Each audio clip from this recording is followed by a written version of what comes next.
session that we've run for this specific. Oh, this arc? Yeah, I think this is the fourth one. Okay. Also, did we get to take a long rest at the end of the last session or not? I can't remember. You guys are going to be starting this session back in Stormloft. Okay. So we're heading back and we can take a long rest when we get back. Gotcha. Mm-hmm. No, you're back. And yeah, you took a long rest at some point during. It's fine. Okay. This isn't West Marches. I'm not going to deal with the mundanity of you traveling back. That's fine. I just wanted to make sure whether or not my spells were reset or not. Perfectly fine.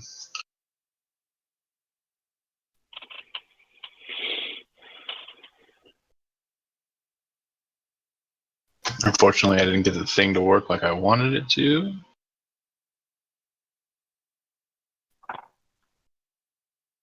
I'm back. Okay, Kevin, I just want to double check something. You do have Dispel Magic, right? That spell was so useful last session that I'm going to have that always. Okay, since you have Dispel Magic, I am taking a different spell. I just wanted to make sure that one of us had it. Yeah, I think that's a good one to have. And who has Counterspell? I have Counterspell. I don't even have access to that. Cheating spell. Yeah. It's the lucky of spells. I'm telling you, every single wizard I ever throw at you, and there will be a lot from this point on, will have Counterspell readied, and that's all they will do is Counterspell freaking Matt. That seems slightly ridiculous. It's what's happening. The new game, the new name of the game is I'm playing against a blue deck. What does blue deck mean? That's a talking about Magic. So Magic the Gathering, blue is a color that you can play as. Right. Blue deals a lot with control, and one of the most obnoxious things that a blue deck usually has in it is some form of counterspell. Counterspell, Gotcha. Mana Leak, Dispel, so many different spells that are counterspells, so they can do it like every turn, and they're just like, oh, you wanted to do something? Nah, counterspell. Oh, you wanted to play that? No, yeah, it's counterspelled. So you're sitting there just watching them play solitaire while you cry. That would make your head explode. I hate blue. Ask Dan.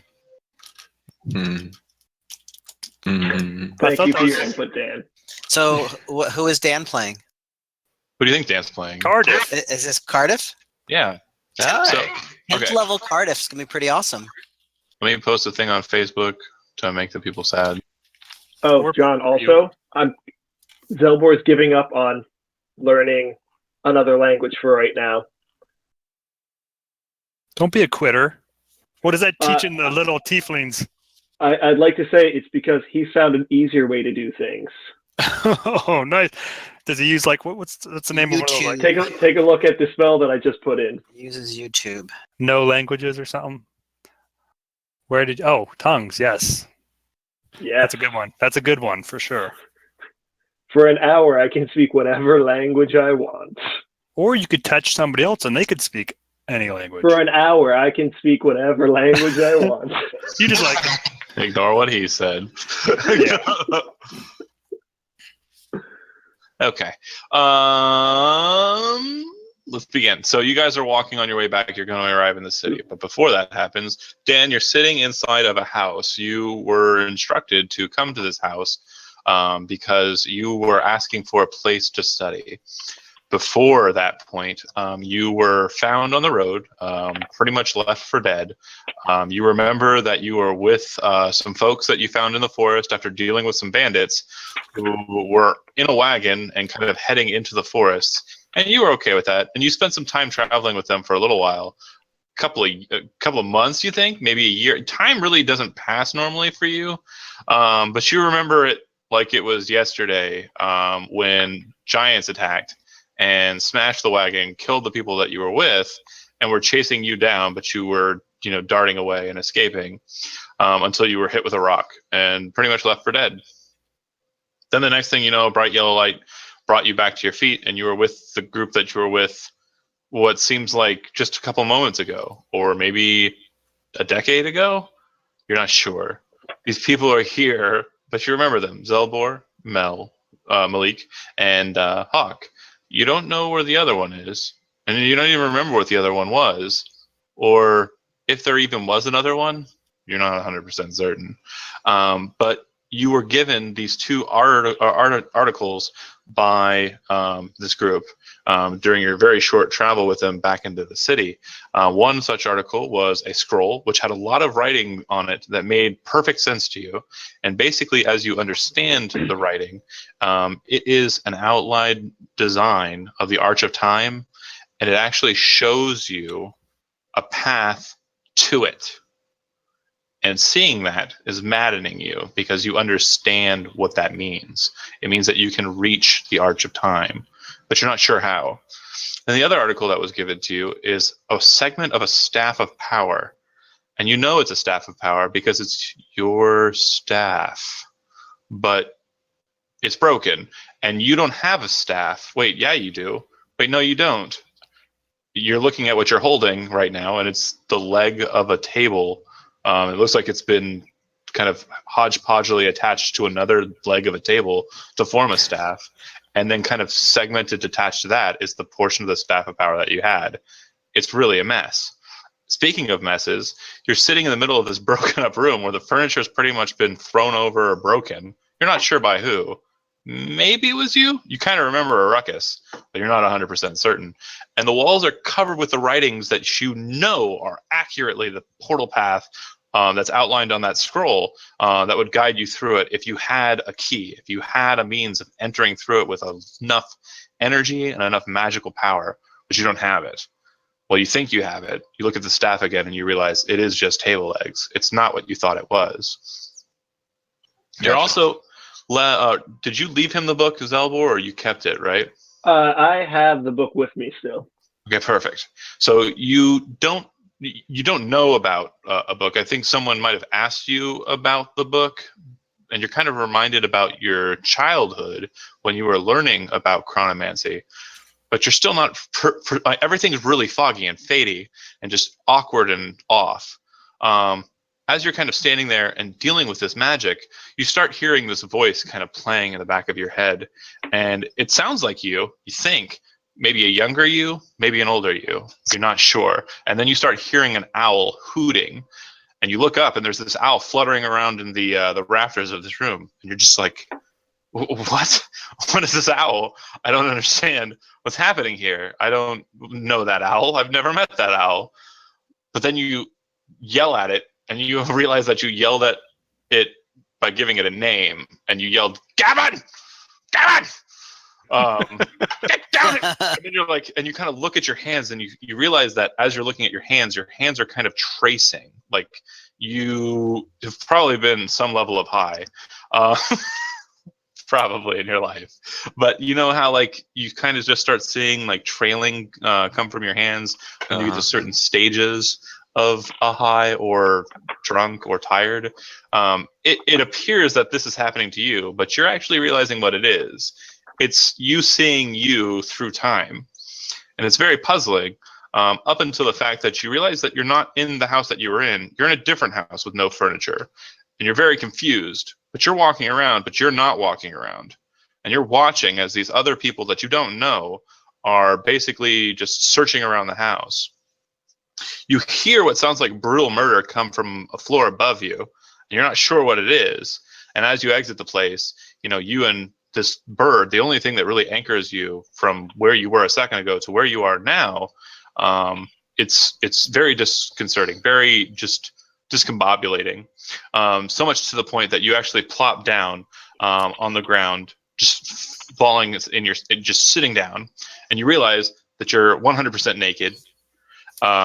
The floor seems to be stained with your leavings, and it's that room that I explained before. Table leg staff, scroll in hand, writings all over the wall, and an owl fluttering around in the rafters. What do you do?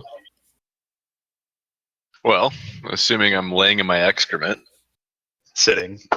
Whatever. I'm going to get up and where's the nearest exit? What all you said? It's basically there's nothing around me other than like writing on the wall. So you're in like kind of a living room. There's a door that leads out of the house, and you can tell that it does because there's two windows by its side. Are there any like robes or tattered like garments that had been ripped off? Or Yeah, you see your robes, which are tattered and dirty, laying over in a corner. okay, You'd also recognize that the kitchen is adjacent to this room. It kind of like exits through like a small hall, and just oddly, you know that in that room there is a cauldron that has flowing water from the lake outside that you can kind of tap into the house. okay. I don't really. Because someone insisted we have indoor plumbing. He likes water. He's a fish. Exactly. I don't have the spell like in my list yet, but I'll cast Prestidigitation on myself and get rid of all this shit and piss and vomit. Done. And I can be naked. It's okay. Is it cold? Is it really cold out? Or? It's pretty cold. Yeah. It's kind of like I believe we said it was late autumn coming into winter. Yeah.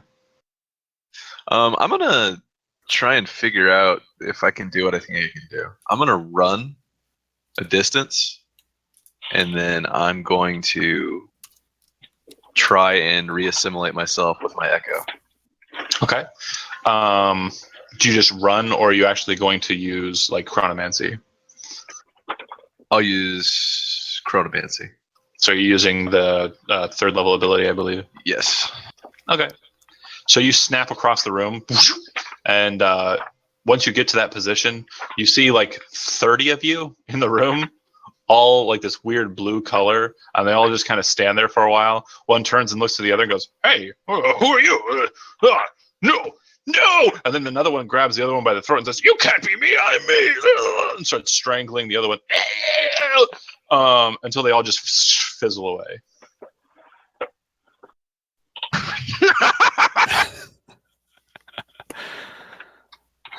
That's good. I'm gonna hobble to the door and All right. go ahead and mage hand and open it. Okay. You mage hand the door to the outside, right? Mm-hmm. And open it. Okay. And then what? What's outside? You can see a road that kind of leads towards like another part of town. There are houses all along sides. It would seem that you are in a house that is at the end of an alleyway. Can I recollect this? I thought this was a house, but it's not the house that I was in. So this is the house that you were in that had the writing and all the mess. Right. The house that you remembered midway was a bigger house with like, you might have been on the second floor and there was a floor above you. So it might have been like a 3-story house. Just a real quick out of character note. It was the house where you first like met like Aramil and the stuff in the West Marches game. Okay. And the writing that was in the room, I assume it was like done in chalk. Done by me? Yeah, it looks like it was done in chalk, and then at another point, it looks like it was actually like dragged, like with some sort of metal implement, like you scratched the runes into it. Okay. So all I have in my possession is this this wooden staff. 2 table legs, Yep, basically yep. somehow sutured together, and then the staff of power connected to the top of it. and looking at it, you know that the portion that you have as the capstone of this makeshift staff is actually the butt end of the staff of power, because it doesn't have like the fancy filigree or like, you know, strange elements at the top that look like a clock. It's the bottom of it, but you still have it set as the capstone for some reason. Because it's fancier. That's fine. It is indeed. Well, I'm just gonna start hollering out the door. Nobody answers. How long do you plan on doing that? Not for too long. I'm gonna start walking down the streets naked. Okay. You don't get too far. As you kind of come out of the alleyway, 2 guards approach you and say, "Halt!" Oh yes, you could help me. I suggest you get me some robes now. I'm quite cold. We said, "Halt," not "hell." I cast suggestion. Go get me some robes. I'm quite cold. The one that you targeted starts walking away. The other one looks at him like, huh? And he kind of turns back to me and says, "What are you doing, old man?" And about 5 minutes later, like this guy's still trying to puzzle out, and you're probably yakking at him. But the other guy comes back with robes, pretty nice looking ones, as much as you'd expect someone on a guard salary to be able to purchase. Oh, that's quite nice of you. Definitely put him on now. You would be so kind. And welcome Puts his back, little Cardiff. Feeble arms out and having him dress him. Okay. As that's kind of happening, the guards kind of, look at you strangely, and they both walk away. The one who didn't get suggested says, "Why did you go and do that?" And he's like, "I don't know." And they just start walking away from you.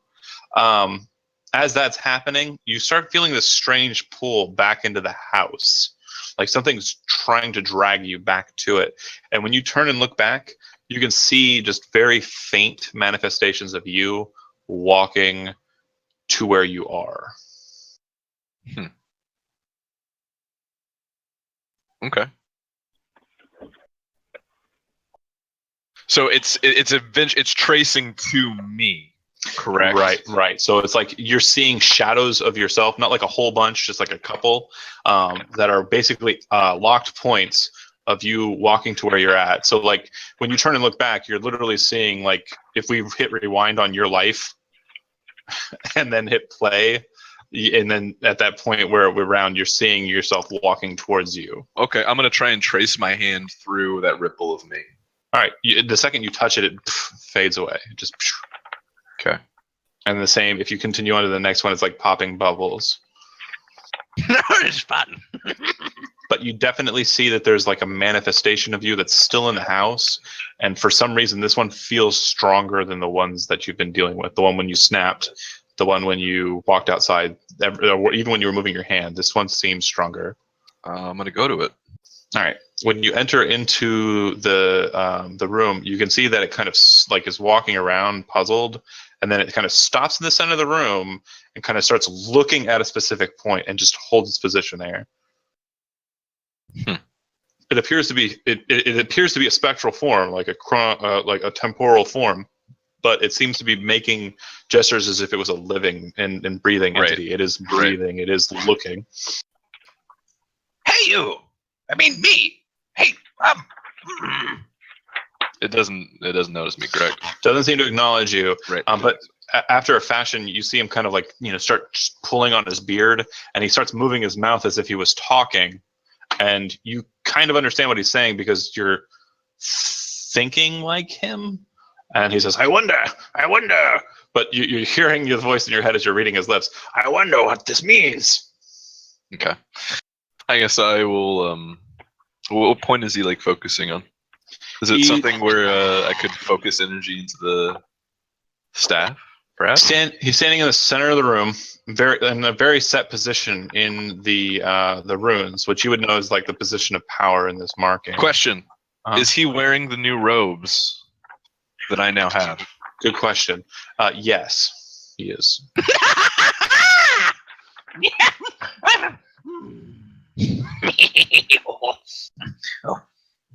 So I'm gonna stand where he's at. Okay. As you step into him, he doesn't pop like the other ones do. It waits until you get into his position. But the second you do, you can feel the whole world and everything around you just kind of shake and like shift. And everything seems to be kind of like buckling in towards you until everything kind of just locks in place. And you feel like time has kind of been put right. And you kind of like, okay. Fucking awesome.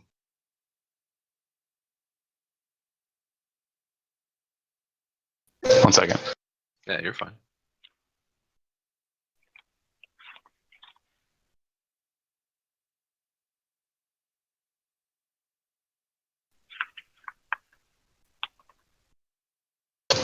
So as everything kind of like locks into place and everything kind of sets right to you, you see kind of like a bright golden light appear before you, like about where the central point of the rune is, where you would expect it to be.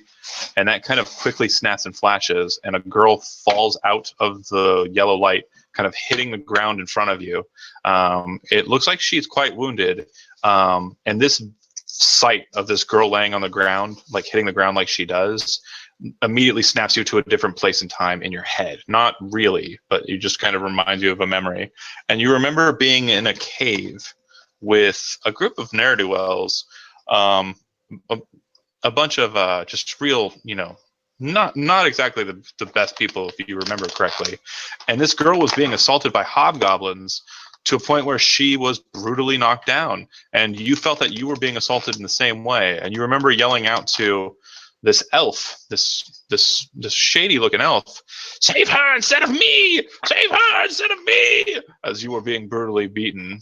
But then you remember being dragged away, and you remember the girl being left behind. Mm.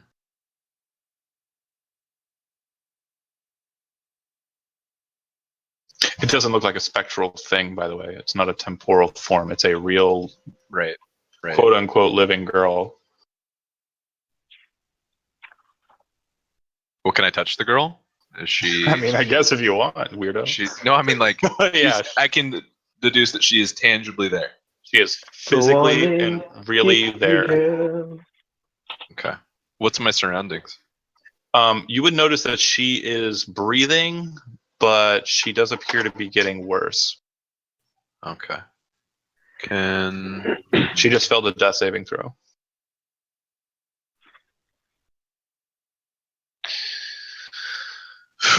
I guess I will try and stabilize her, Okay, make a medicine check. and I will be Don't lucky. roll a 1. Roll it again. That'll do. You reach down and start messing with her and trying to find the wound, find what's wrong. You can see that there's several places where her Start messing. First and foremost is her heart beating. yeah, faintly, but as you kind of get to her, you realize that the reason why she's wounded is you look at her and you think, oh, she's gonna die. There's no way I can help this. But then you hear this voice in your head that says exactly how she fell down. She was punched. She was knocked down.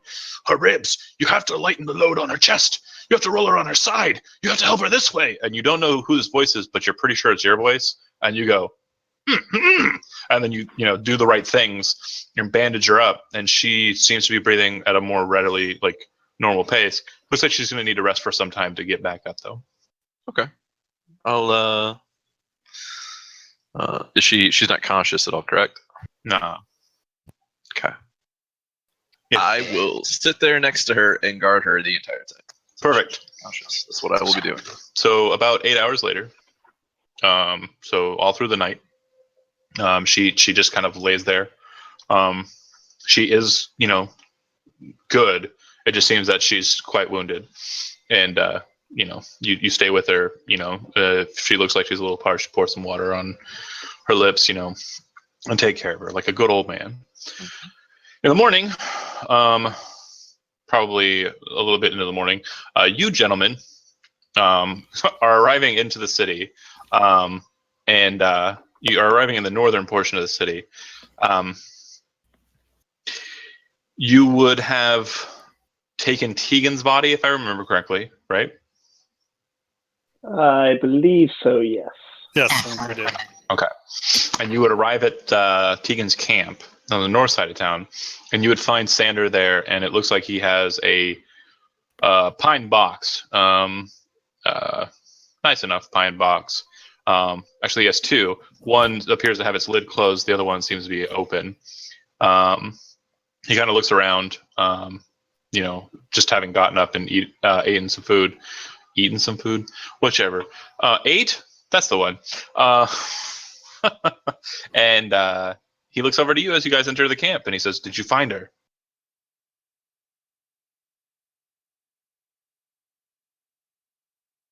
Yes. So, was she okay? And he kind of looks, and then he sees her, because I'm assuming you're not putting her in a bag of holding or something crazy. No, And he why kinda would we put Tegan in a bag of holding? That would be crazy. runs to her, grabs her, and runs off and runs into the refugee camp with her, just rushing in to the camp. I believe Zelbor, you were the one that found Cardiff the Old. You would see that she's kind of running towards that healer's tent. Or he's running towards that healer's tent. Anything else that you need to do in the refugee camp? Should we tell someone about Cassandra? Is You- Cassandra the Rhine Witch? No. Which one was Cassandra was the Cassandra? one flattened against the tree. You would Oh in- yeah. Oh you- yeah. You would intuit that. Remember, Sander was with you when that happened. He has 2 pine boxes. One has its lid closed. You would probably intuit that one has Cassandra in it. Okay. Right. It might be interesting to go see what the healer's going to do to that body. Well, I think she's going to heal her. Right. That's some powerful stuff, though. Remember, she wasn't dead. She was just weird. And slightly frozen, if I Right. remember correctly. Oh, that's right. She came at the end there. All right, I remember now. Yeah. All right. So yeah, that wouldn't be weird then, for her to be healed. Yep. Yeah. So where are you guys heading after that? So, I think we do need to get back out there eventually. But is there anything? Maybe we should do some research on how to beat this Rhine Witch. I don't know. That would be in somebody else's court. Like that would be something you could do, Zelbor. Well, yes, the Rhine I Witch can was go back only to the library. That would be a good idea. that's only one of the tasks that are set out in front of us, though. I'd like to go back to what was the fellow's name in the keep that we were talking with? You tell me. Oh yeah, It's Adler. yeah. You're right because we wanted to get some positive press by defeating that ogre. Right, so Maiden. it's Dundon, right? Got it. Yeah, So Dundon let's Adler. go there, and I want to show him the head of the ogre magi. Yeah. I'm sure you've bagged it up, put it in like a bag. Yep. Okay, that's where you're going. Zelbor and Mel, same. I'm going to actually go and check on Cardiff. I have a few questions for him. Okay. All right, I'll accompany. Which one of you would rather have my accompaniment? I could go either place. I feel like you'll be better off with Hawk for right now. All right, just He wants Watch to out go for yourself. solo. all right. You can go solo with Cardiff. We will deal with Mel and Hawk first. You guys, with Groose, who you forgot about. Oh who's yeah, Groose. walking silently behind you the whole time. He doesn't talk. You guys get to the gates of Stormloft Keep, and they look at you strange, and then Groose steps forward and smiles, and they kind of part their sword staffs and allow you access. You guys make it back to the apartments of Lord Albert and Adalbert, and he is there in his apartments. Kind of looks like he's taking in a late lunch, a brunch, if you will, and he's accompanied by another individual who is a very small, shiny individual with white hair and just kind of like bluish, like tone to his skin. Mel, you would kind of recognize him as a gnome. Would it be the Barbagazi prince? It may very well be. Someone's been taking notes. Yes. And as you guys are kind of entering in, he kind of looks to you guys and goes, "Oh, I didn't know you had guests coming." And Lord Adalbert says, "Well," and as he's about to say that and like kind of interject, the gnome just vanishes. Ooh. Cool. A moment of silence kind of passes, and Lord Adalbert kind of signals for you to come in. He's a strange one. Seems a bit skittish. Agreed. So, how did your travels in Debor Forest go? And so we would sort of recount what happened, that we sort of followed Tegan's group. We came upon the tent city where there had been a battle. We found Tegan, who was dying, right? Yeah, near death. Near death? You found Sander. Oh, we found Sander, that's right. And then we came upon Tegan later, and she'd been crushed by the ogre, no? Sander Yes. was crushed by the ogre. Oh, Sander's... Oh. Tegan was the last one. Okay. So anyway, we tell that story. We tell the battle of the ogre. I have a bag with a bloody bag with the head. I'd want to show it to him. So he's kind of like listening to you tell the story, and every time you kind of get names mixed up, Grus goes,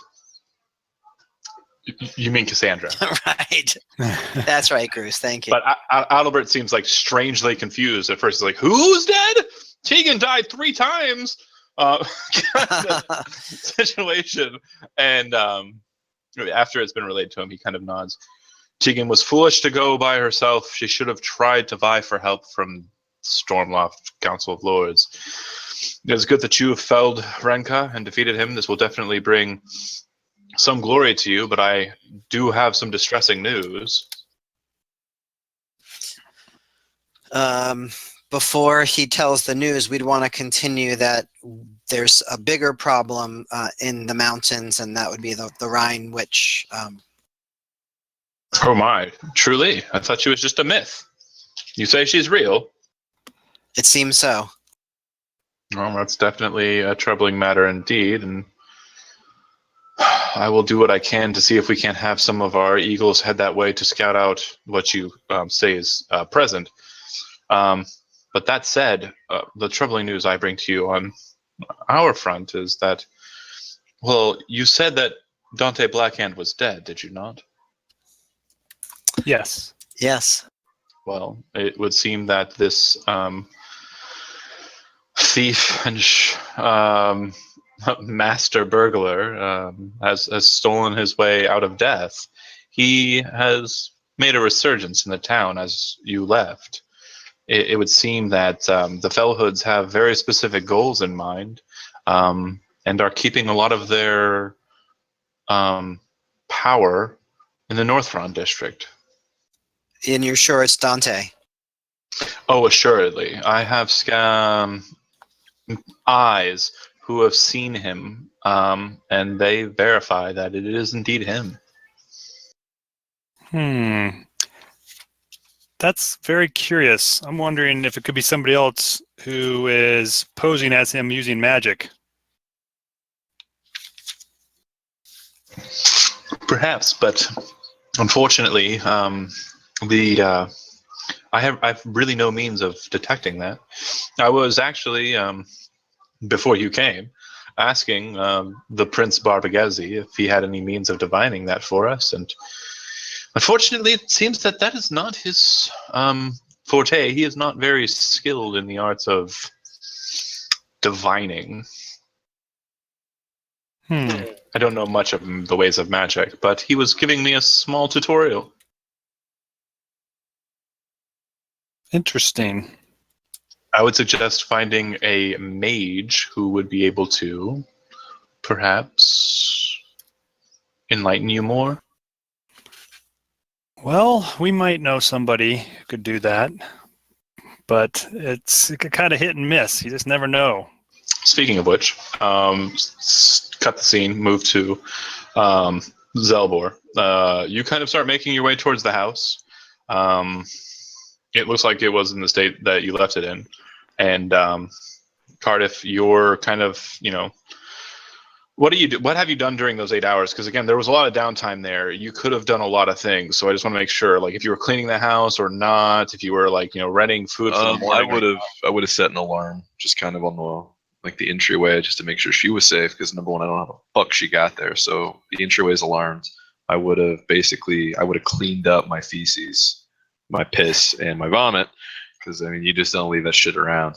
I'm gonna look on my body, see if there's any kind of bruises, see if I've hurt myself in any way while I was altered. Oh yeah. So you would notice that as you kind of are looking at yourself, the entire right side of your right underarm and ribs there, and also the hip, there's a very large possibly a gash or a wound that kind of just runs from underneath your arm all the way down to your hip. So rather than the typical aches and pains I have just from age, this hurts too. Oh yeah, no, yeah, Right. your hit Okay. definitely feels. It feels like a giant blasted you with a rock Okay. every day for the rest of your life. Excellent. I love it. So Nish, I guess I would start trying to piece together where because I mean I'm what the fuck happened from when I got the scroll to now. Because I Yeah. assume that once I got that scroll, I fucking lost it. So you're trying to Just a like wee bit. you're trying to do the you lost your keys, trying to backtrack your steps to where you were, but you're Cardiff. So you start remembering this time when your beard was short and brown, when you went to a dwarven citadel and talked to dwarves and rode down like long channelways. You remember times when you were a grand mage casting spells from high atop a hill in a town called Laviston. You remember glorious days such as these. You remember traveling with a surly group of adventurers that were roguish and handsome. You remember all these different things, but one memory kind of starts popping in your head more than those other ones, and you remember standing outside of a tavern and casting a spell on a red-headed girl, and it's sending you to where you met up with these bandits who you put to sleep, and then met up with these wagon traders who you stayed with for a long time. So this girl looks just like that girl, but to you, it's not that girl. Does she like smell of arcane and like temporal energy? Is this smells- her plane? She smells Does she wrong. belong here? She does smells not belong here. wrong. She does not belong here. Not at all. But she smells familiar. Roll an Arcana check. Okay.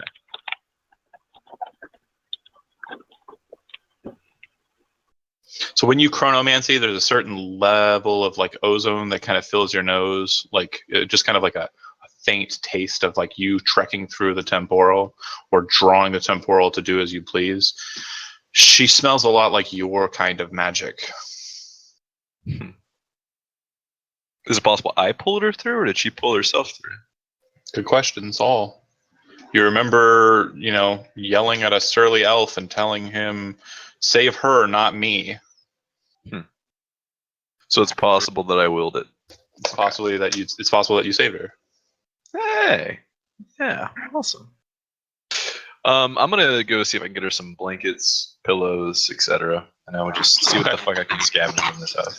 And After cleaning up and your alarm was triggered to go off loudly or go off just in your head. in my head. Okay, well, you start hearing it, and the door starts to open. Hey, who?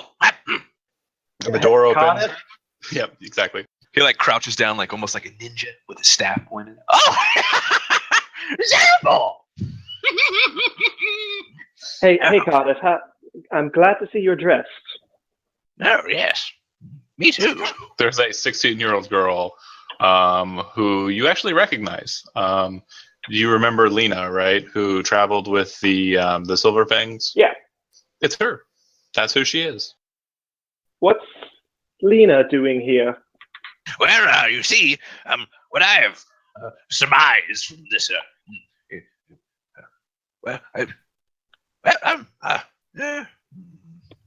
He sits down in place. Kind of Oh, a second. Broke up for a second there. What did you say? he didn't say anything. Just a lot of Oh, garbly. Filming and hawing because he has no idea. gotcha. I think that or me, I don't know, but she's here now, and just, well, she's not quite from this plane. What do you mean she's not from this plane? I think that I pulled her here in dire effort to save her life. Maybe. I don't quite. Yes, that's what happened. I saved her. You being loud kind of causes her to stir a little bit in the bed, by the way. Cool. All right. Glad we cleared that up. you saved her. Good. That still doesn't explain why she's in my house currently. I told you, I'm. I don't know. Well, does it quite matter? She's here now, and she's safe, and she's breathing. Does it matter why she's here? She just is. I suppose it doesn't. You're right. So, Cardiff, I've been trying to wrap my mind around, I suppose, you, ever since, well, our lovely meeting the other day where that strange woman said that she was considering killing you. Oh, what? You have no idea what he's talking about. Where? Why would she kill me? I don't. I'm assuming that he doesn't remember the whole conversation we had about this. He wasn't awake for it. Remember, he was unconscious still. Oh, no. We actually did have a conversation with him when he was conscious about this. Oh, yeah, no. That was during the blur time. So no. Okay, gotcha. So I'm just assuming he doesn't know. Cardiff, we came across you unconscious on the ground, and there was a woman there of, I suppose, divine status, and she'd said you'd broken the Arch of Time. Well, if it's been broken, it can be fixed, right? You would think so. I don't know. I've been trying to figure that out because she seemed rather upset with you and like justice needed to be done upon you or something. Do you happen to know her name? She knows of the Arch of Time, right? I don't. Well, she was talking about it. Right. Cardiff, can you possibly help me to understand this? And I'm going to take the book out. Okay, so you would recognize it immediately. It is a second edition volume of the book known as the White Arch. The White Arch is another name for the Arch of Time, and it's a pretty decent condition copy. If he hands it to you and you start scrolling through it, it seems to all be in order. But basically, these are guidelines that with specific special keys, you can kind of start to learn the nature and the means of chronomancy.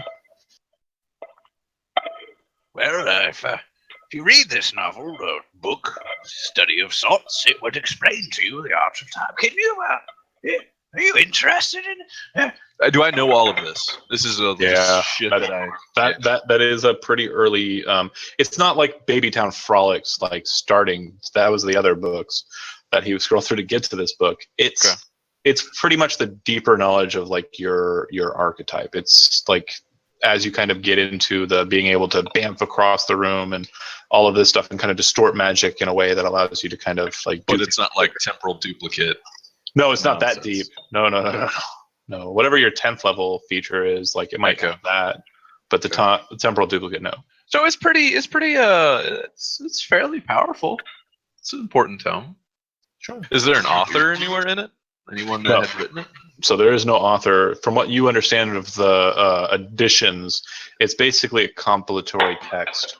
So over time, many people have added to it. And so it being a second edition means it is an earlier one, but not the earliest version. Okay. Where did you get this? Where did you get this book set? I found it in the library. A great place to find books, I'd say. Well, yes, it's been quite a while since I've been to one, and I don't think I should be going back to it anytime soon. I definitely do not have blood on my hands from acquiring this book. I'd like to say I was disguised when that happened, so they don't know my true face. Fair. You murderer. Anyway. I didn't mean to! I learned it from you! No. I learned it from watching you! Oh, damn.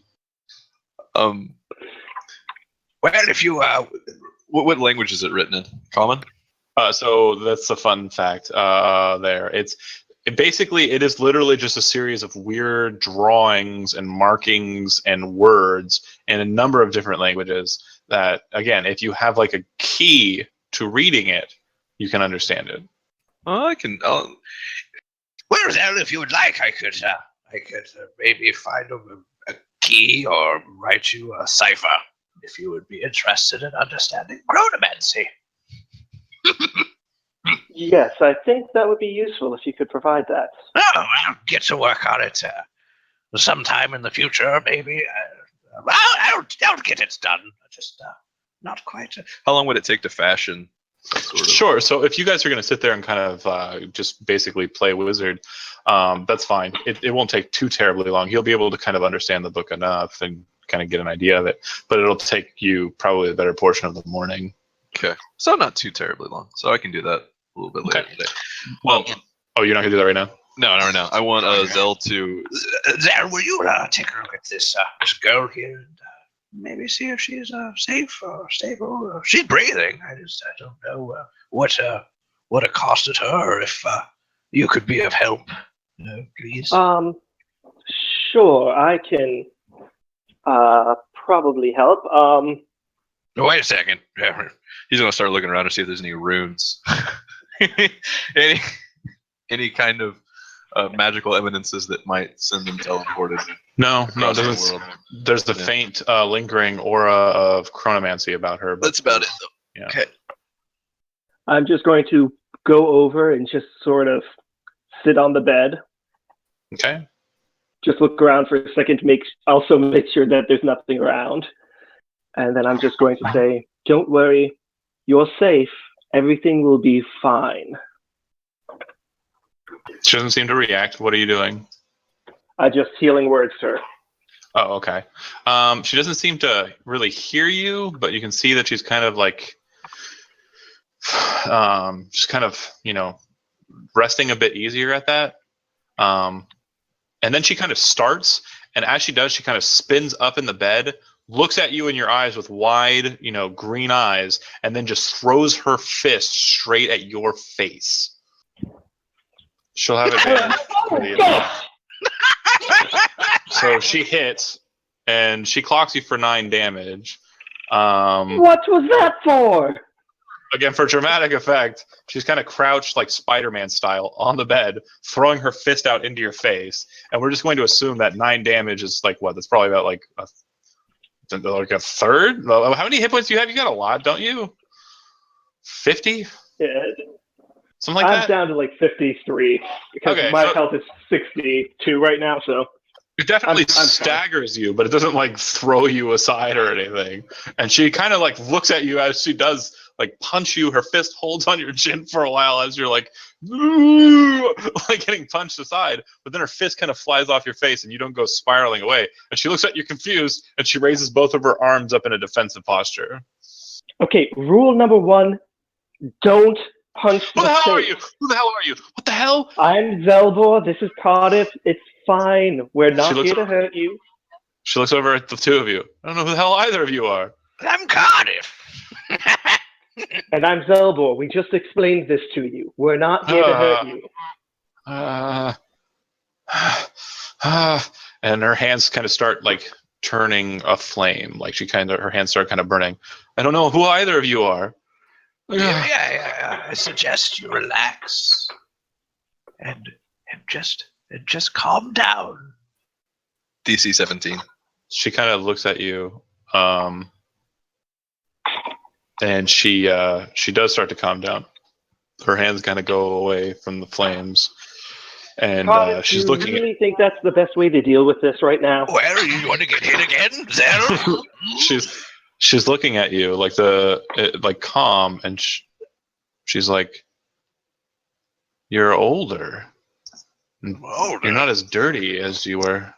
She just looks at you very confused, and she's kind of like slowly sitting down on her butt in the bed, kind of like taking a more comfortable seat in it. Oh, sweetie, traveling from one plane, time, space, whatever. It's not easy the first time, and I understand that you're a little confused. Just know that you're safe, and I will do you no harm. I'm certain you remember me from some adventure. She kind of nods her head. as you say that, and we're going to cut from right there. We're going to go back to Cool Kids neighborhood. So Billboard's getting bandages for his beautiful face. That's how ruined. he's going to wear a Vega mask. There are now 2 Lenas in this universe. That is 100% accurate. Oh, geez, I thought something was so bizarre. So some sort of temporal craziness happened that somehow brought Dante back, and now there's... Oh, is that what's happening? I mean, you're thinking a lot about it. I don't know, man. Cars Go- are breaking the world. Go find It's like, Dante. yeah, man. Waiting for the doctor to show up. They're all left up. It's gonna get a lot easier and a lot more pointed here in a second, I promise. But you guys were in the middle of a conversation, and Mel says, "We have a wizard, but he's kind of hit or miss." And then it cut, and we're going back to that. And Adalbert's kind of gotten up and has poured himself some fresh juice. Is kind of gesturing towards the refreshments tray that he has to you guys if you'd like to eat. It looks like there's some, freshly cut fruit out on the table. Looks like there's some durian and some apples that have been kind of cut up on the table there.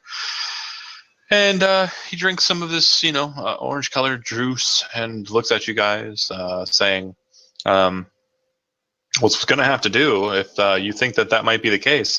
All I know is that he's present, and it seems that his efforts have led him to the Northron district. Apparently, he is attempting to, unfortunately, it's not something that we really wish to engage with or deal with, but he's really coming down hard upon a specific individual in the Northron district. And who's that? A man by the name of Jonathan Hopler, a historian. He has a museum in the Northron district. It's really just his house. He deals in Vazriel artifacts and histories."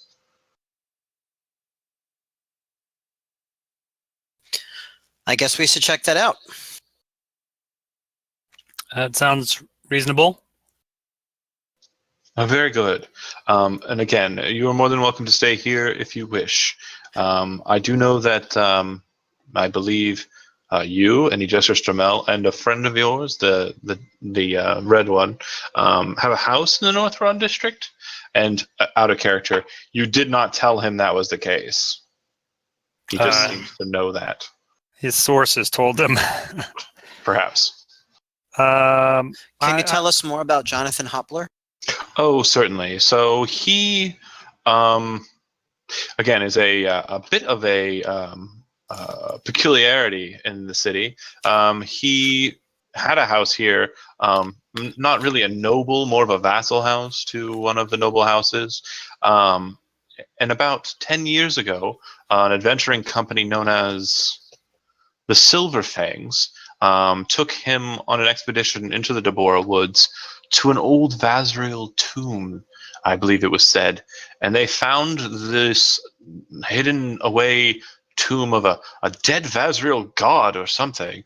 Well, whatever it was, they were rich beyond their imaginations.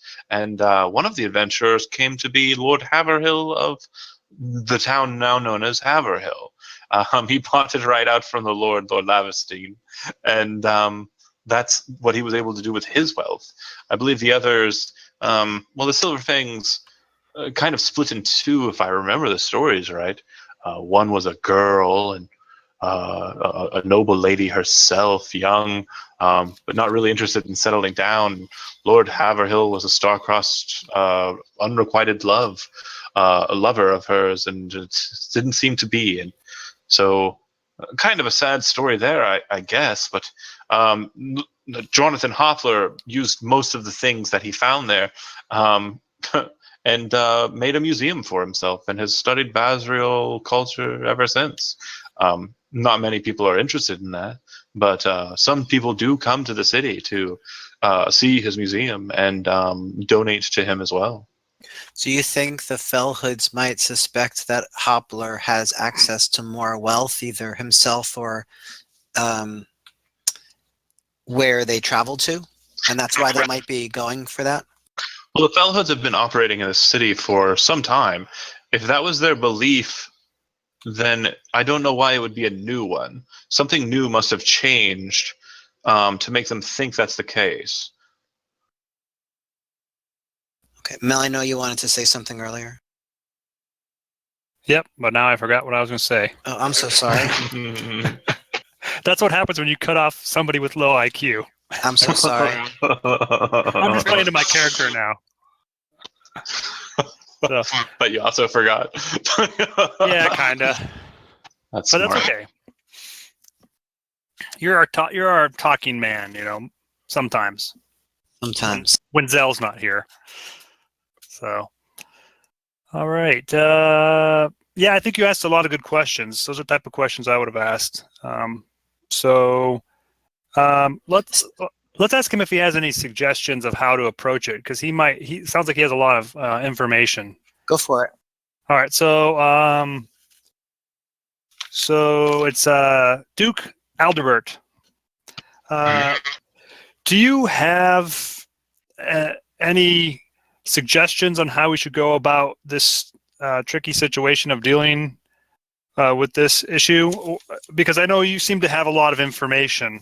You've been around, you have contacts and stuff, but we want to try to avoid some stupid mistakes. Well, no, actually, I don't. But I suppose I have one advantage that I could assist you with. I do need to go before the lords and present any kind of gestures to the Ogrehead. This prize that you've fetched from the forest. Of course, I will have to mention the Associates' assistance in this matter and your brave recovery of their forces, those that were spared by the ogre and rescued by you. But we in the council do have one advantage. There is an order of knights who have a certain benefit in this this world, in that they have a certain authority when it comes to law enforcement, and typically a fallen member of the knights can open up a position in this order. He looks to Hawk. And if your story is correct, and he looks at Groose, and Groose nods his head, one of those knights died out on the road or out in the forest in their fight against Ranka. She was a brave knight, but unfortunately they did not spare her.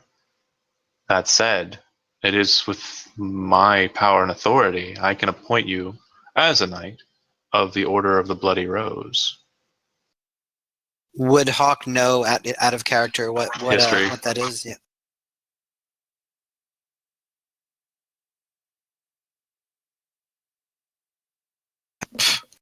Good enough. That's just damn. The Ordo Rosa, or the Knights of the Bloody Rose, are an order of 77 knights, exactly 77, appointed by the Council of Lords.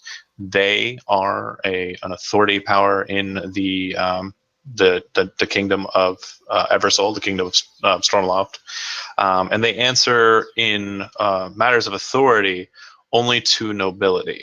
So in this city, the only people that you would answer to would be the council. Outside of this city, the only people you would answer to are the lords paramount of that place. That's very cool. That is very cool. It is very cool. Are you offering this prestigious honor to Hawk? If he is willing to accept it, however, if you feel that you would hold that position more dignifully, and Hawk yields to you, I would certainly grant it to you then. Oh, it's getting serious all up in here now. I shit! think Hawk is the natural choice, being that he is such a good leader. Hawk says, "My friend does me great honor." Drop the mic and walk away, man. He walks over to the arrangement of food, and there does appear to be like a bouquet of flowers kind of near there. And he grabs a rose, snaps it off at the stem just so it's the head of the rose. Walks over to you and hands you a pin and that rose. The pin appears to have a white shield on it with a flaming man in the center of it. And he says, "This will have to do until one is forged for you. But as for now, you are my elected knight of the Order of the Bloody Rose." Hawk will, I guess, kneel. The he hands you that first, then you kneel, and then he kind of snaps his fingers, and a male attendant comes over to him with a sword and kneels beside him. Lord Adalbert places his hand on the sword, places his foot on the boy's shoulder, and pushes the boy away, drawing the sword from the sheath that it was in. And then he places the sword onto your shoulders and knights you. Okay. Very cool. I've always wanted to do that. Kick. All right. So you're knighted. And he says, "Go and find out what you can. And perhaps your mage will be able to assist you in identifying if this Dante is a fraud or if he is the real deal." Hawk nods. All right. As you kind of exit out, I'm assuming, and are kind of walking through the halls, there's kind of like a moment where you guys aren't really talking. And you kind of hear this whisper in the back of your head, Hawk, because if I remember correctly, you were the one who requested what you requested out on the road when you found Cardiff. And you hear this whisper in your head, "Do not doubt my power. The deed is done." And you recognize the voice of the blonde-haired girl in your head. Huh. And you continue So Gordy could walking. have given me a date. Do you actually go "huh" out loud? No. Okay. He we're said- walking. He said sheepishly. Hawk's, No, I didn't. Hawk's too busy fangirling after being knighted. Right. Yeah. Fair. Then you guys head back home. So in the meantime, back at home, Punch to the face, sitting quietly on the bed. She looks to you and she says, "Where are we?" You are in my house. "Yeah, I get that, but where is this house?" Stormloft. Her eyes widen. "We're in the city of Stormloft?" I believe that's what I just said, yes. She hops out of the bed quickly and kind of moves towards the door. Also, I'd like to say Zelbor is looking for bandages right now for a bloody nose. No, sure. You're like in the kitchen, kind of like washing your face with cold water, and she's talking to you, and you're kind of looking over your shoulder scornfully. Yeah, Stormloft. Yeah, bitch. But you hear her hop out of the bed and start rushing for the door. Lena, no, wait, Lena, hey, She stops and she looks over her shoulder at you. Lena, you're not. I mean, you're in Stormloft, but you're not where you think you are, Lena. I have to get to the Council of Lords. The Council of Lords might not be your Council of Lords. Is that right, Cardiff? Donovan Adalbert will be able to assist me. Well, let us escort you, if you would be so kind. And you are in a very delicate situation, my dear. I would like to go with you. Is that amicable? Would you say? Yes, fine. Great. She looks at her tattered clothing and she kind of shrugs. And in Elvish, she says, "I suppose I need a change." And in Elvish, I'd be like, That's not a bad idea. He still has the accent in Elvish. I need you to find like Quinnen or something, like some kind of like Elvish language, and actually read it. But do it in a Cardiff voice. Please and Cardiff. thank you. Cardiff, what did she just say? She says that your face is lovely. I somehow doubt that. She chuckles, and then in Elvish she says, "More like soft," as she kind of rubs her knuckles against her chin. and he just kind of loses it. I can't. I'm going to cast tongues on myself at this point. You're like, "Fuck this." She looks at you, and she kind of looks at you like knowingly, and Cardiff, roll an Arcana check. Okay.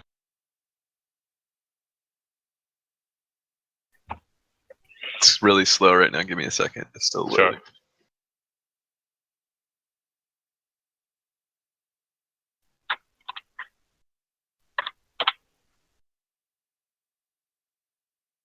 Sure. 14. Yeah. So you would because tongues is a 4th level spell, right? Third. Okay. Yeah, you would recognize the spell tongues was cast on him, so you would know the jig is up. So as we were saying, what is it that you are needing right now? So you're speaking Elvish, but your mouth is moving as if you're speaking Common, and everyone's looking at you with kind of this smirk on their face. And she says, "'Twas nothing." In Elvish, she just kind of giggles a little bit. I need to speak to Donovan Adalbert, the Lord of House Adalbert. Just out of curiosity, how do me and Cardiff look right now in terms of I look great, man. grandeur? Oh, I got some neat robes. He's got some table legs. Yeah. So He we look- just kind of look okay right now. He looks like he's garage sale fancy. Like, I make As us well. look fan-fucking-tastic. do you do so to her as well, or just you two? No, the three of us. We look fan-fucking-tastic. She kind of like lets the glamour happen at first, and like after it's finished, like I'm gonna let's see. Hold on. I'm gonna try something here. You're going to counterspell my seeming? Really? What? Yeah, fuck you. Yeah, I should've counterspelled- a wizard pops should've down. counterspelled fucking- tongues. she is a sorcerer. Can she cast 3rd level spells? No, she cannot. But she lets it happen. But what I mean to say is like during it, she kind of like looks at certain elements of what you're kind of making her look like, and kind of grimaces, like I don't like this, and you kind of like subtly change it during the magic. So like imagine like bippity boppity boo, but like the whole time Cinderella is being a cunt and saying, this dress is too long, or this dress is too fluffy, or this dress is too... Oh, I would like to say, if she's grimacing right now, I'm going to make improvements to it so that she's grimacing more. Because No. she punched me in the face. You do not punch me in the face. Do not punch me in the face. So she literally looks like a bridesmaid, like at like the worst wedding, like but fancy enough to pass for class, and she totally hates it. And I just smile and say, "That's better now, isn't it?" And just walk out the door, looking amazing in my purple coat that goes down to my knees. She stomps out after you. Oh, you two ladies are so cute. The drama. And as you guys are coming up the alleyway to go into town, you see Hawk and Mel kind of approaching. Majestically. So one half of this entourage is prettier than the other. That would be me. I'm the pretty fish. It was Mel the whole time.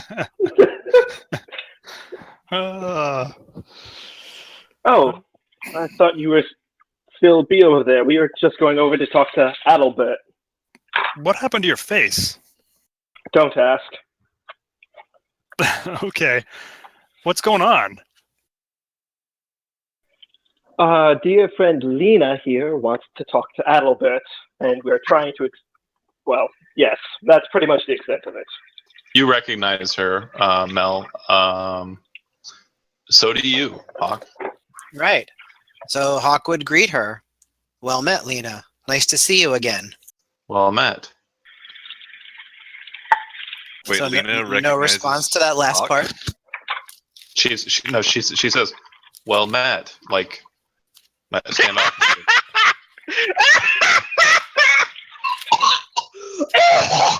He just starts laughing until he can't take it anymore. She looks over to Cardiff and Elvish says, who are they? Well, this is Hawk. He's a very nice individual. They're all good people, Lena. It's just, well, you see, the Lena of this time knows these individuals, and well, you see, just amuse him if you would.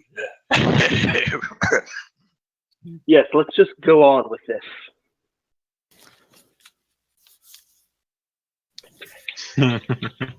She kind of just starts stomping after you if you continue walking. And she says, I have to speak to Donovan Adalbert. Let's go. Let's find Adalbert. Hawk, make a history check. All right.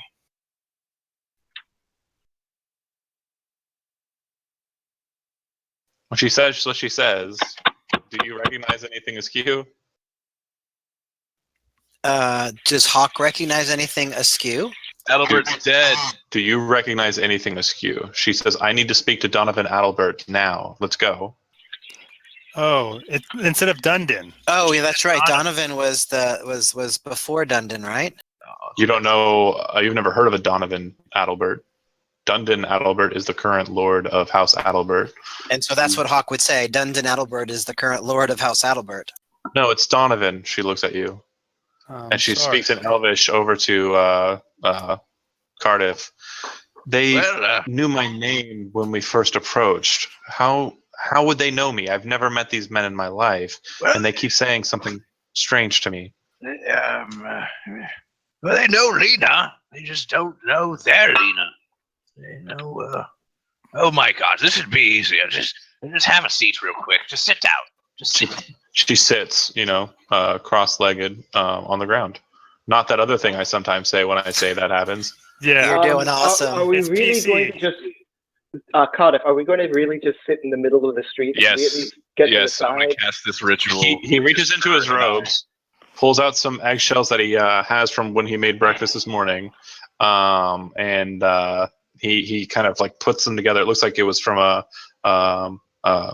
like a chicken and a pigeon, and kind of pushes them together and kind of sets his hands on Lena's hands as they kind of sit there in the road. And time passes. What do you tell her? What do you snap into her head? And this is so explain- Doctor Who. You should just smash your forehead right into her forehead. I go through not enough to fucking like break her mind, just like tidbits of when Sure. he was knocked out, and kind of showing her what it's like to travel through time, because that's what she's done, and just to kind of relate her that she's safe, but she's not where she thinks she is, and everything that she knows may very well be different. This might not even be the same. So you actually recognize something very strange about what's happening here, and I'm going to break it down for you in kind of a pathway, and so you understand what's happening here, because it is definitely new to Cardiff. So dimensionality, you have the first dimension, second dimension, third dimension. That's spatial dimensionality, right? Time is a dimension that goes from point A to point B, or point B to point A if you're keen enough, and you can travel through that time, but nothing ever really changes. If you go back in time in the same time stream, you're going to change the future, but not to a degree where you can change the future entirely. Okay.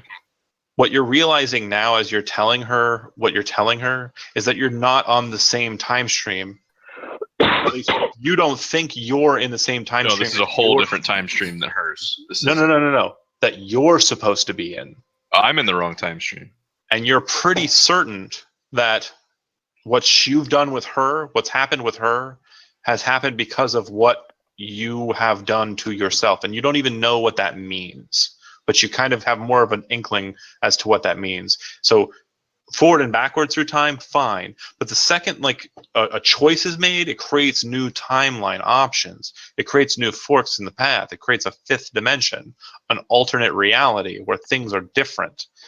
You're starting to realize that you apparently have some sort of traversability, or at least Lena does, and has traversed from one point in time to another point in time. You're pretty sure that she probably still exists in the other plane. Probably as a corpse, unless they, the hobgoblins started pulling their punches and saved her, from what you can recall. You also know that there's a Lena in this world that's already present, but you're not sure that she's going to remain, because there's now a Lena here. What you've done to her is what's already happened to you. Huh. Well, fuck. It's kind of not a nice thing I've done to her. No. Okay. At least she's alive. But you're partitioning your brain well enough that you're telling her the stuff that's happened to her, but as you're like, oh shit, dark times, and you gotta move that to the back of your head. You're like, nope. Too much. Pull that back. I would like you to make a charisma saving throw. Titties. You can do it. Luck. Yeah. Also, seeing Cardiff casting a spell, could I just sort of see what's going on there? Yeah, you would know it's telepathic bond. Okay. So what happens in that conversation in the heads kind of surprises you as it happens. It catches you off guard. You are telling her stuff, but immediately after that, she forces her force of personality upon you. And she says, I understand that you have a lot to tell me and a lot that I can learn from you, but I have a lot that I can show you. We must find the shame of Albacoris, and we must set it aright. I don't know if it's present here, if what you say is true, but I feel that it is, and it must be set aright. And she starts showing you what's in her head, and you start seeing that she is the daughter of Nathor Albacoris, the king of House Albacoris, and that her line a long time ago was blighted, and several of their children are born with wild magic inside of them. Fiery magic, ice magic, power over the elements, power over the world. And she is one of them. And to set that aright, she needs to go and she needs to find this Basriel tomb and destroy the shame of Albacoris, destroy the blight on her bloodline. And you see that blight as a pile of worms set with a cloak over its form and set in a place on that pile of worms where a face would be, a cracked porcelain mask with a bloody palm print and handprint over the face. Cool.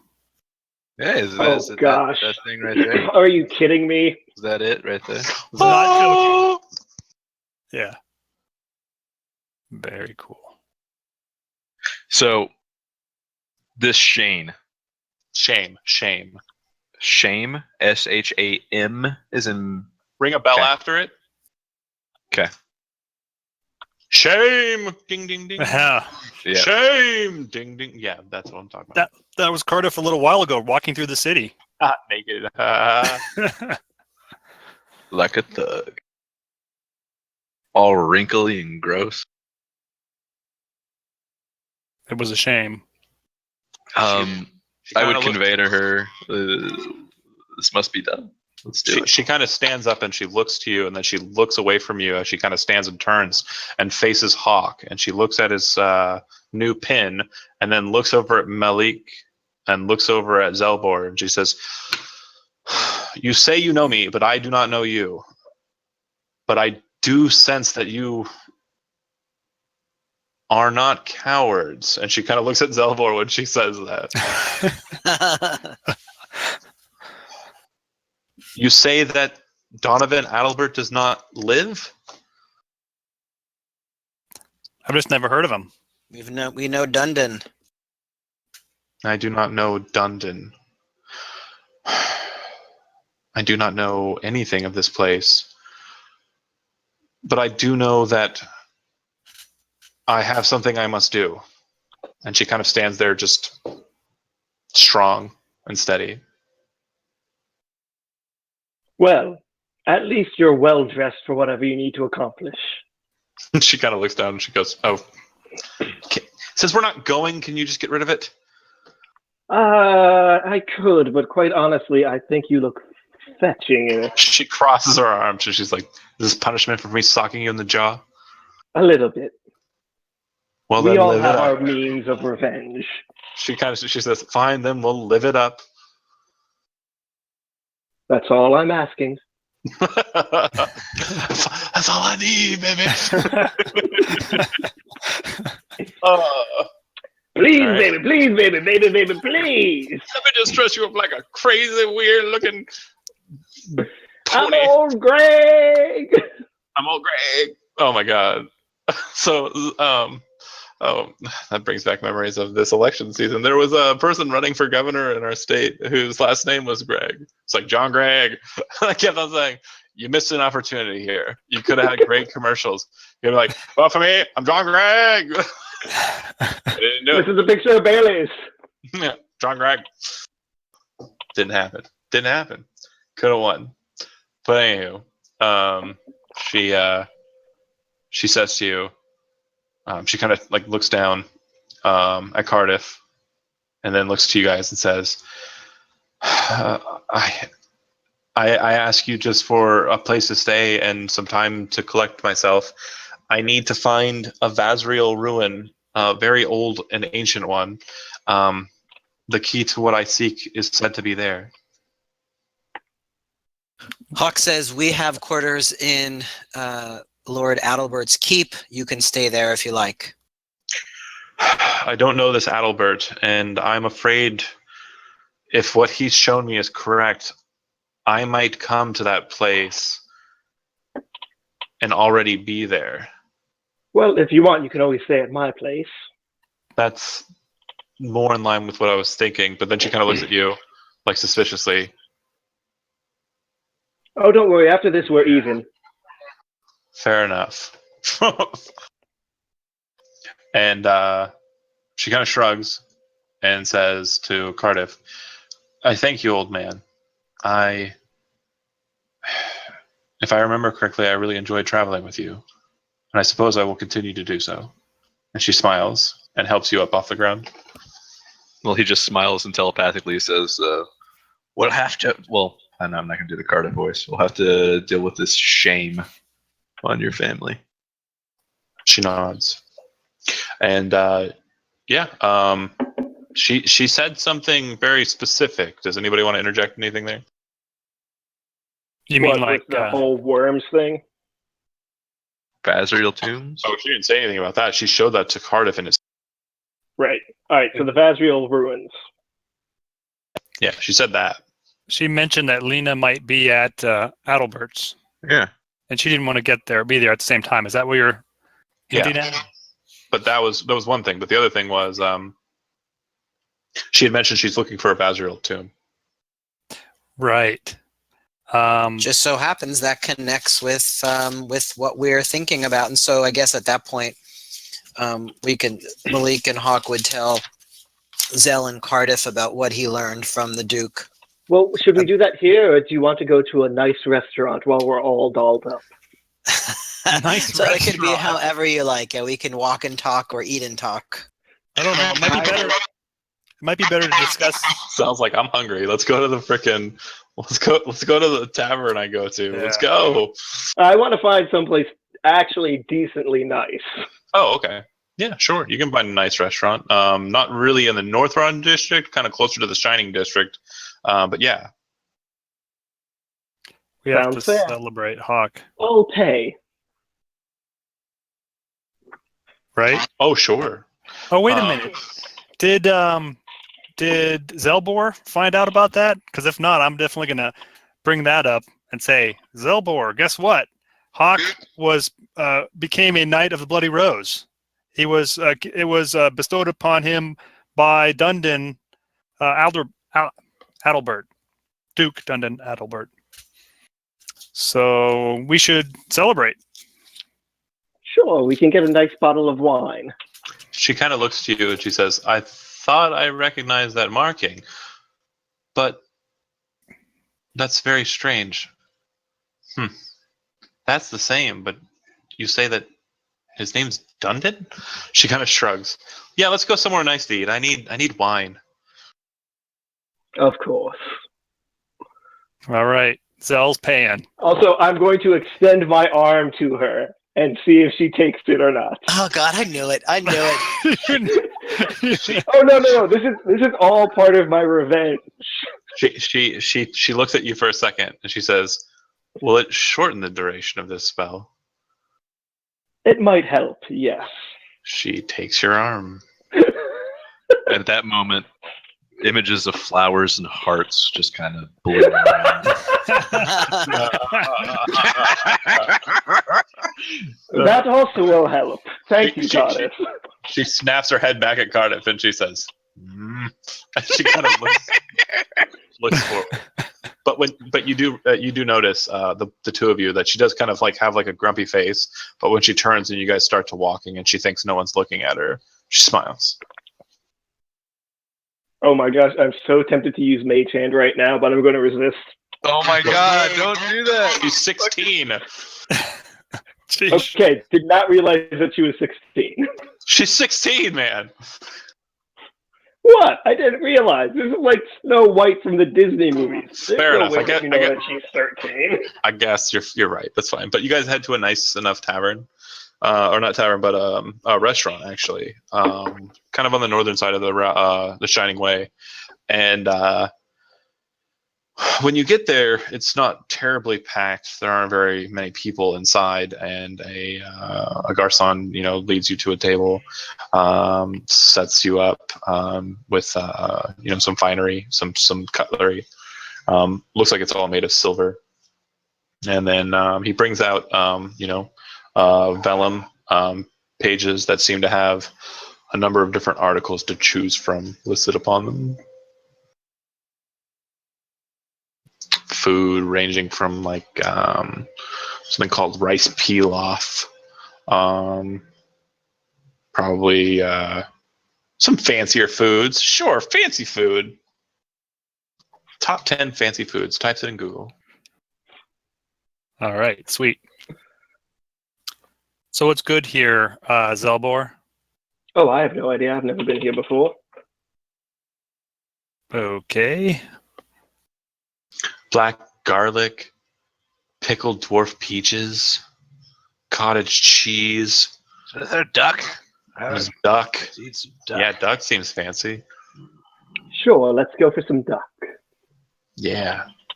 With some Sounds black good. garlic. It's waterfowl, so it has to be good. Delicious. All right, we'll do it. So, what were we discussing earlier? After we order, just to get back on track. Zelbor, you spend about 30 gold pieces on the food. That's fair. All right. I'm perfectly okay with this as part of my when revenge. the food arrives. No, don't turn this into freaking Beauty and the Beast. It's already been done in D&D. It's already been done. No. The forks and knives they serve. They don't even have to. They basically serve everyone. Like they just kind of chill out, and the forks and knives just kind of, will cut the food Take for over. them and take over and feed them, and then just kind of just chill. Not to, but it's not gonna fucking fly into their eyeball or anything, but Or sing to me. or sing. Be our guest, fuck you, Steve. I'm calling you out, bitch. Watch my shows. So anyways, you It only guys lasts for 1 minute anyway, so. you guys eat and talk about stuff over food. Talk. So Hawkwood mentioned what he learned from Adalbert about Jonathan Hoplar, the historian, the museum, the Vazriel artifacts, the Silverfang's interest, like the history, and maybe, having a conversation there. And when he mentions the Vazriel artifacts, does Lena respond at all? Yeah, she. If you started off kind of like talking about Adalbert and not with, did you start with Jonathan Hoplar? Or was that the lead subject matter? That was the lead subject, right? Then it would have been before she got food to her.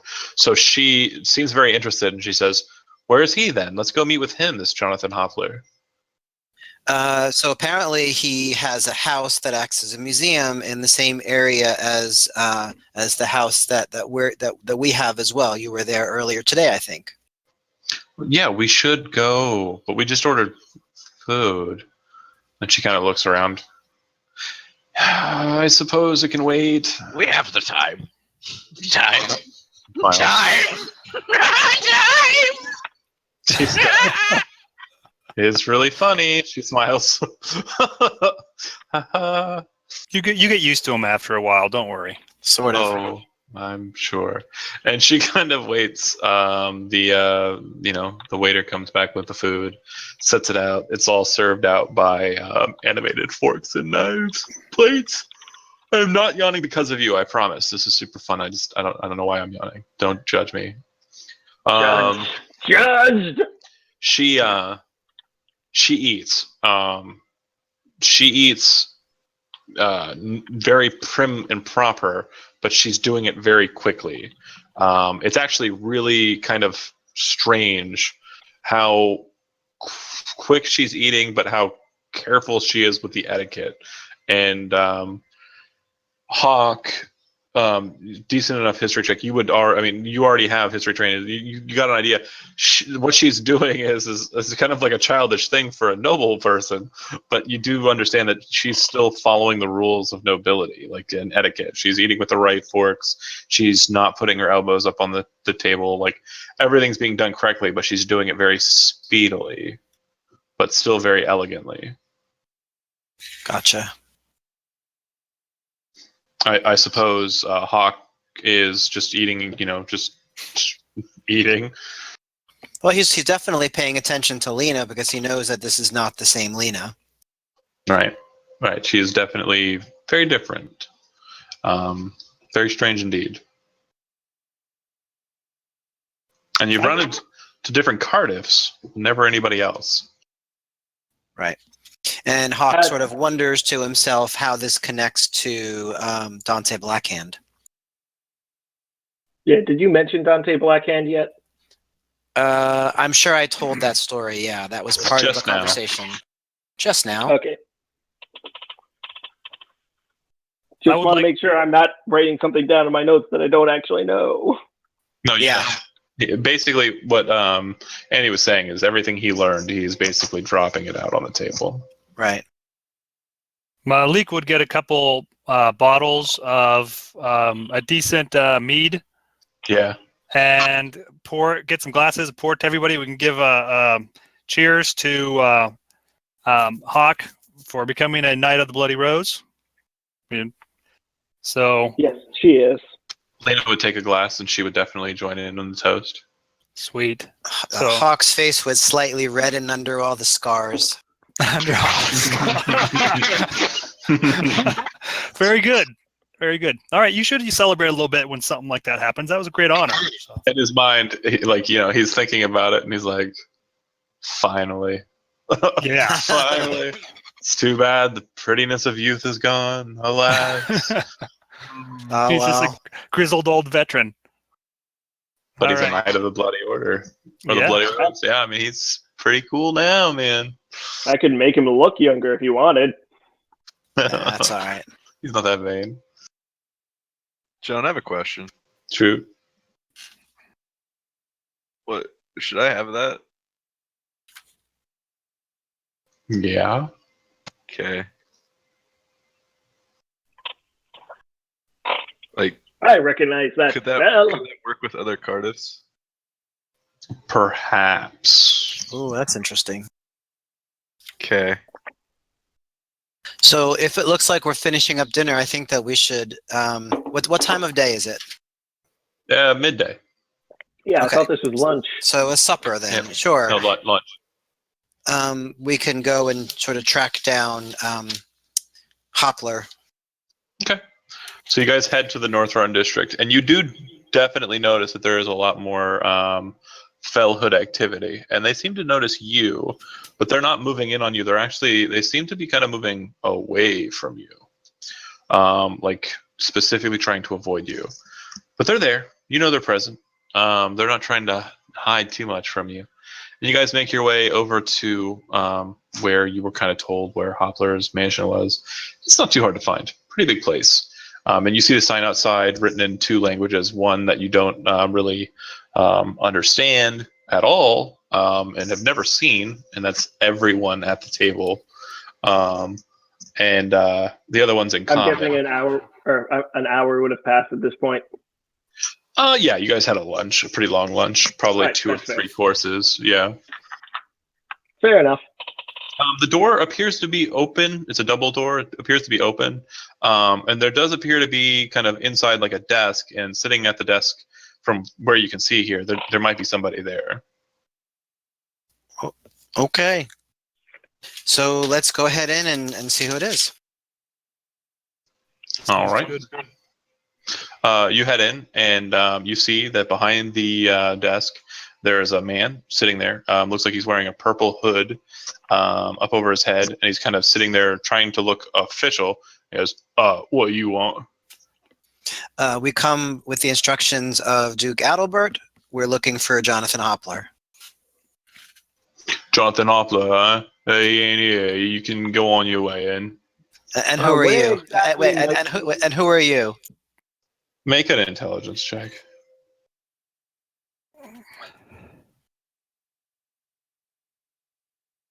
So just a regular intelligence save? Intelligence check. Just hit the intelligence. If you hit the intelligence off to the left, it'll roll an intelligence ability check. Just raw. Raw. Yeah. So you are that dense. Zell do the same. Make an intelligence check. Yeah. Thank you, Zell. Oh man. I'm going to reiterate 1 point, and I'll see if you catch it in real life. If not, I'll tell you. He's wearing a purple hood. I know who wears Wearing those. a purple hood. Hold on. I have to look back to my notes to see who that is. Okay, tell him. It's the fell hood, isn't it? It's a fell hood. Yeah. So Hawk is. Does Hawk know this? No, he doesn't, because he rolled really bad. Is someone going to tell him? Well, Zell would know.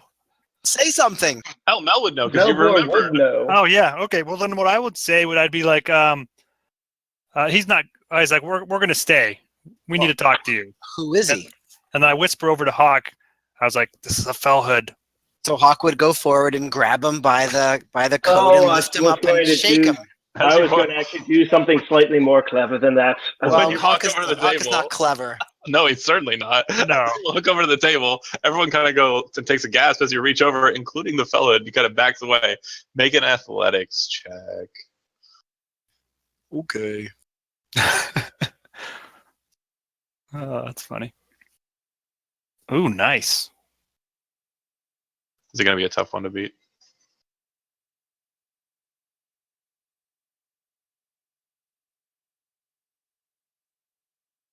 Yeah, it really is.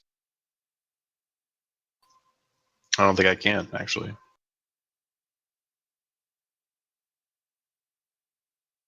Nope.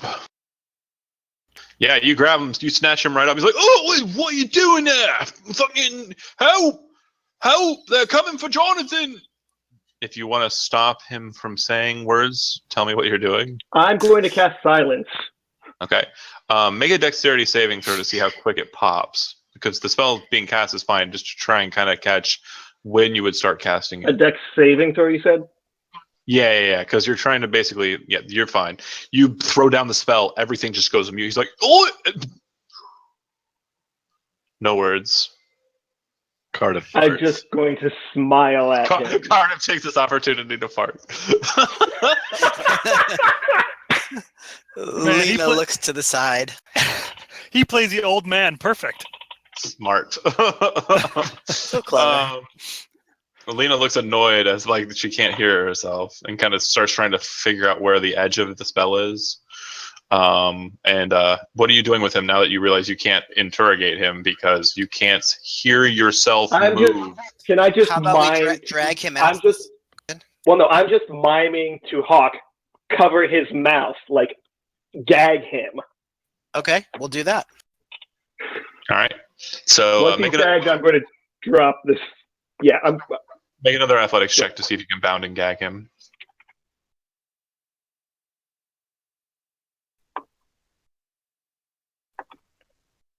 I think I can. Certainly do. Yep. After a moment or so, a couple, maybe 30 seconds or so, you basically pull out some rope, tie him up, and take out like a kerchief or something and shove it in his mouth, tie him up with the end of the rope on that. And then once he's basically hog-tied and draggable, Zelbor snaps the spell shut. Yeah. And allows you to hear words and things. All right. Mel, make a perception check. All right. Perception. Hey, Hawk, would you like to cast Zone of Truth? When we question this guy? Do I know what Zone of Truth is? I could explain it to you. Go ahead. All right. I cast a spell, and then when you're in this zone, you have to tell the truth. You can be kind of, you're allowed to not really say much, but if you say anything, it has to be the truth. How So, long does the spell last? 10 minutes.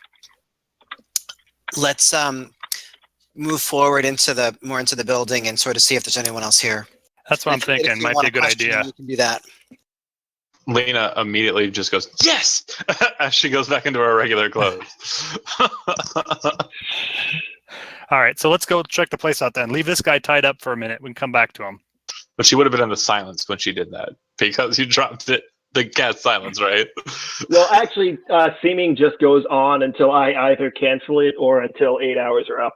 Oh, okay. It's not actually concentration. Did you drop it during the silence or did you drop it after? I probably would have just dropped it during the silence because I'm just thinking, all right, don't- we need to like stealth and fancy Nobody clothes. hears her say yes because it's silent. All right. You guys are moving into the place. So you would notice that this room that you're in isn't really it's like a foyer. Guys. It's like a foyer, but it looks like it kind of leads into another set of rooms. There looks like there is a stairwell in the center, or stairway in the center of the room that goes up and then wise off to two different landings up above you. And then underneath both of those Ys are doorways that lead into possibly the same room or possibly two separate rooms at the back of the house. All right. Hey, by the way, are we leaving that guy where he was, or are we bringing him with us? I thought we were leaving him there. We were, but I guess if we want to do that, that's fine. Do you think he would be more useful with us? Well, if somebody comes in behind us and lets him go, that's the only thing I was thinking. But I mean, I'm strong enough. I could just carry him over my shoulder, and if anything happens, I could drop him like a sack of potatoes, and do some fighting. Let's do that. Let's grab him real quick. Carry Okay. him I'm around. fine with that. Sure. All right. You lead, Hawk, and then I'll go next. So there's an upper and a lower. So let me explain again. So you have a staircase that goes up and splits in a Y. So one to the left, one to the right. Okay. And there are two landings above you to the second floor. So there's one on the left, the east wing, and one on the right, the west wing. Mhm. Okay. Then there are two doors.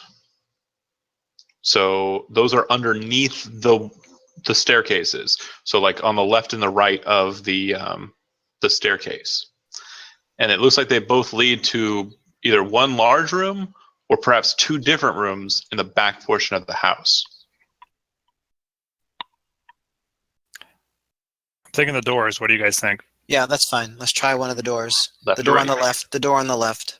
Okay. You go to the John, door. I am sticking with the stealthing too. Okay. So are you sneaking ahead first then? Yeah. Zell? Yeah, go ahead. Okay. You move up to the door and you open Wait it. a second. Oh, did you cast invisibility on him? On all of us. Oh, okay. Ah. So you all vanish. Whoosh. What about this body I'm carrying? Does it vanish, or No, do I have no, to no. get rid of it?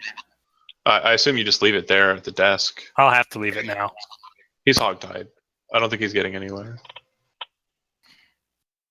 So you guys move up to the door. Zelbor, I assume you'll be in first because you were up in the lead. You open the door and look beyond. And inside you see that this is indeed one large room that probably connects from both doors. It looks like it might have once been like a dining hall or something to that effect. But now it's filled with a number of different pedestals. And these pedestals have like glass cases set on top of them. And inside of those glass cases are small little fonts where light or like an ever-burning torch has been set to kind of illuminate whatever's in the glass case. And it looks like a lot of these strange bronze artifacts, bronze swords, bronze like talismans, bronze like crowns and caps. But the room's pretty well lit, and on the back wall of the room is a gigantic skeletal beholder that appears to be missing. Bear with me here. Get on my notes. It's been a while since I've been in Hoppler's house. Appears to be missing 6 of its eye stalks. Only 4 of its eye stalks remain. The 4 in the center of the crown. It doesn't seem alive, does it? It does not. Every single pedestal has like a placard attached to it, explaining what the artifact is, and it looks like that is also the case for the large skeletal beholder in the back wall. So there's a skeleton beholder, and then Hawk is going to think back to Hilton in physics. Physics had a whole beholder head. He had a smaller beholder. Spectator. Smaller. Okay. And anyway, okay. So there's no doors leading out in the back. Oh, that's correct. So Hawk suggests that they go back upstairs. Go back and check the upstairs. Sure. Everybody make a perception check real quick. Hey, before we leave this one, I want to also check to see if there's any missing items. I want to also clarify who's invisible. Everyone but myself and the hogtied fuck are all invisible, and I'm just kind of hanging back. Understood. Oh gosh, my perception is horrible. Hawk, you're kind of looking around the room and thinking, okay, well, there's nothing here. We can go ahead and move on. But then you notice that on the right side of this room and on the left side of this room, there appear to be service entrances or servant entrances. You're not sure. It's a very large house, but those might lead to different rooms. You would also notice that there appears to be a glass case kind of closer to the front that looks like it's kind of taller than it is wide, but whatever was in it is no longer present. And so Hawk would just sort of note that to the others. Yep, and Zelbor and Cardiff, you would also notice that one on the back. You wouldn't notice the service entrances. You would notice the empty case. What does the plaque say?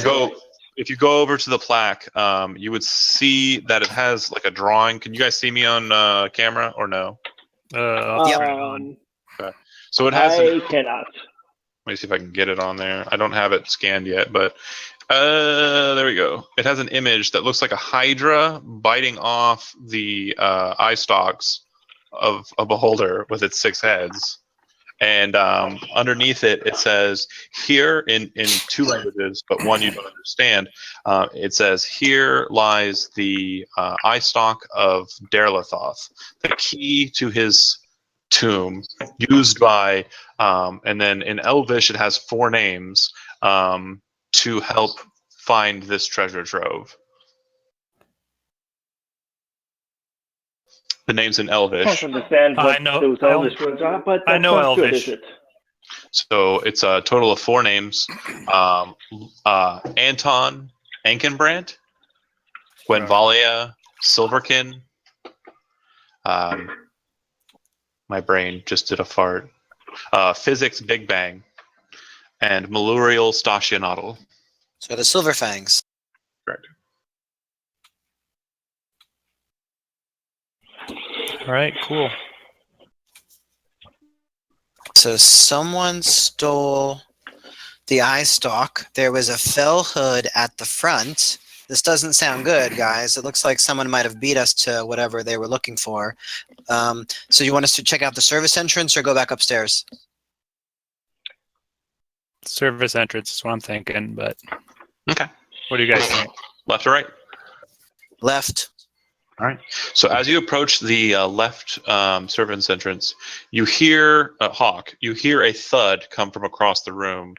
Very, very quiet, very light. I want to just kind of pause. Sorry to interrupt for a second. While we'd be doing this, I would be focusing on casting this as a ritual with the whole party.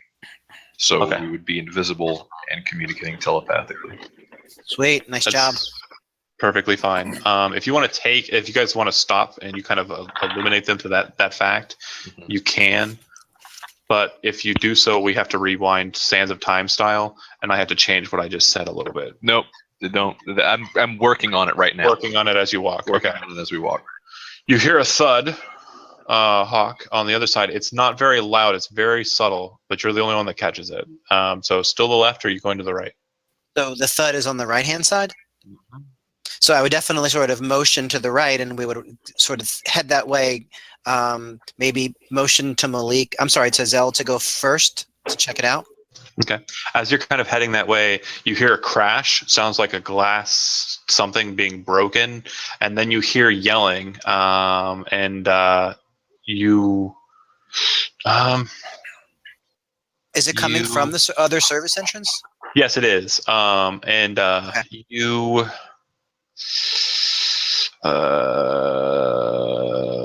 Make a perception check. I'm gonna go off of that. Yeah. Let's see. So it shows wrong. You recognize the voice, but you've only heard the voice like maybe once or twice, not very much. It sounds like what you recall Dante Blackhand sounding like. Fucker. Let's go faster and go through that door. What he's saying is, "Show me how to use this, fool!" So let's get to that door and get to it pretty quickly. Okay. Sounds good. And then If as we you kind heard of his voice, I'm actually going to sit back a little bit and let Hawk and Malik go first. okay, everybody make a one more perception check, please. All right. Perceive. Here we go. Uh, Rolling like a badass tonight. Hawk Whoa. manages to like weasel his way to the door. Zelbor and Mel, you bump into each other. And Dan, you're kind of wandering I'm around, not invisible. and you can. I know you're not, but you can kind of feel like somebody's kind of approaching you. You hear a thud in front of you, go, "Oh!" And then the next thing you feel is like something kind of hits you in the chest. And you kind of like feel around like for what that is, and you very quickly realize that it's Zelbor's head. Hawk, you kind of turn back, not seeing anything besides a disgruntled Cardiff. But then you realize that you hear sounds coming from inside the chamber. You also realize that the spell is invisibility spell is fading away as that's happening. I'm gonna luck it. It's okay. Rewind. Roll again. The invisibility spell is still active. In another timeline, maybe not so, but in this one, but you definitely hear that the assailant, the Dante-sounding assailant in the other room, has caught wise of you, and it sounds like he is possibly trying to escape. So I would want to sort of, as fast as can, go after that sound. All right. The second you burst open the door and kind of like move in, you see that it is indeed Dante. It looks just like him, and he throws the wand towards you in a very sudden action, and you hear Jonathan Hoppler, who's kind of crouched in a corner behind kind of like a pedestal. There's broken glass all around him. The wand coming towards you, he says, "Don't let the gemstone hit the ground!" And literally, this thing is like a bronze rod, pure bronze, just like solid bronze stick with a green capstone. I need you to make a dexterity saving throw. So I just wanted to make sure that this is part of that. I'll allow it. So I could add 2 to the roll. I'll allow you to add 2 to the roll for this. It's not any of those things, but I'll allow it. Ooh, man.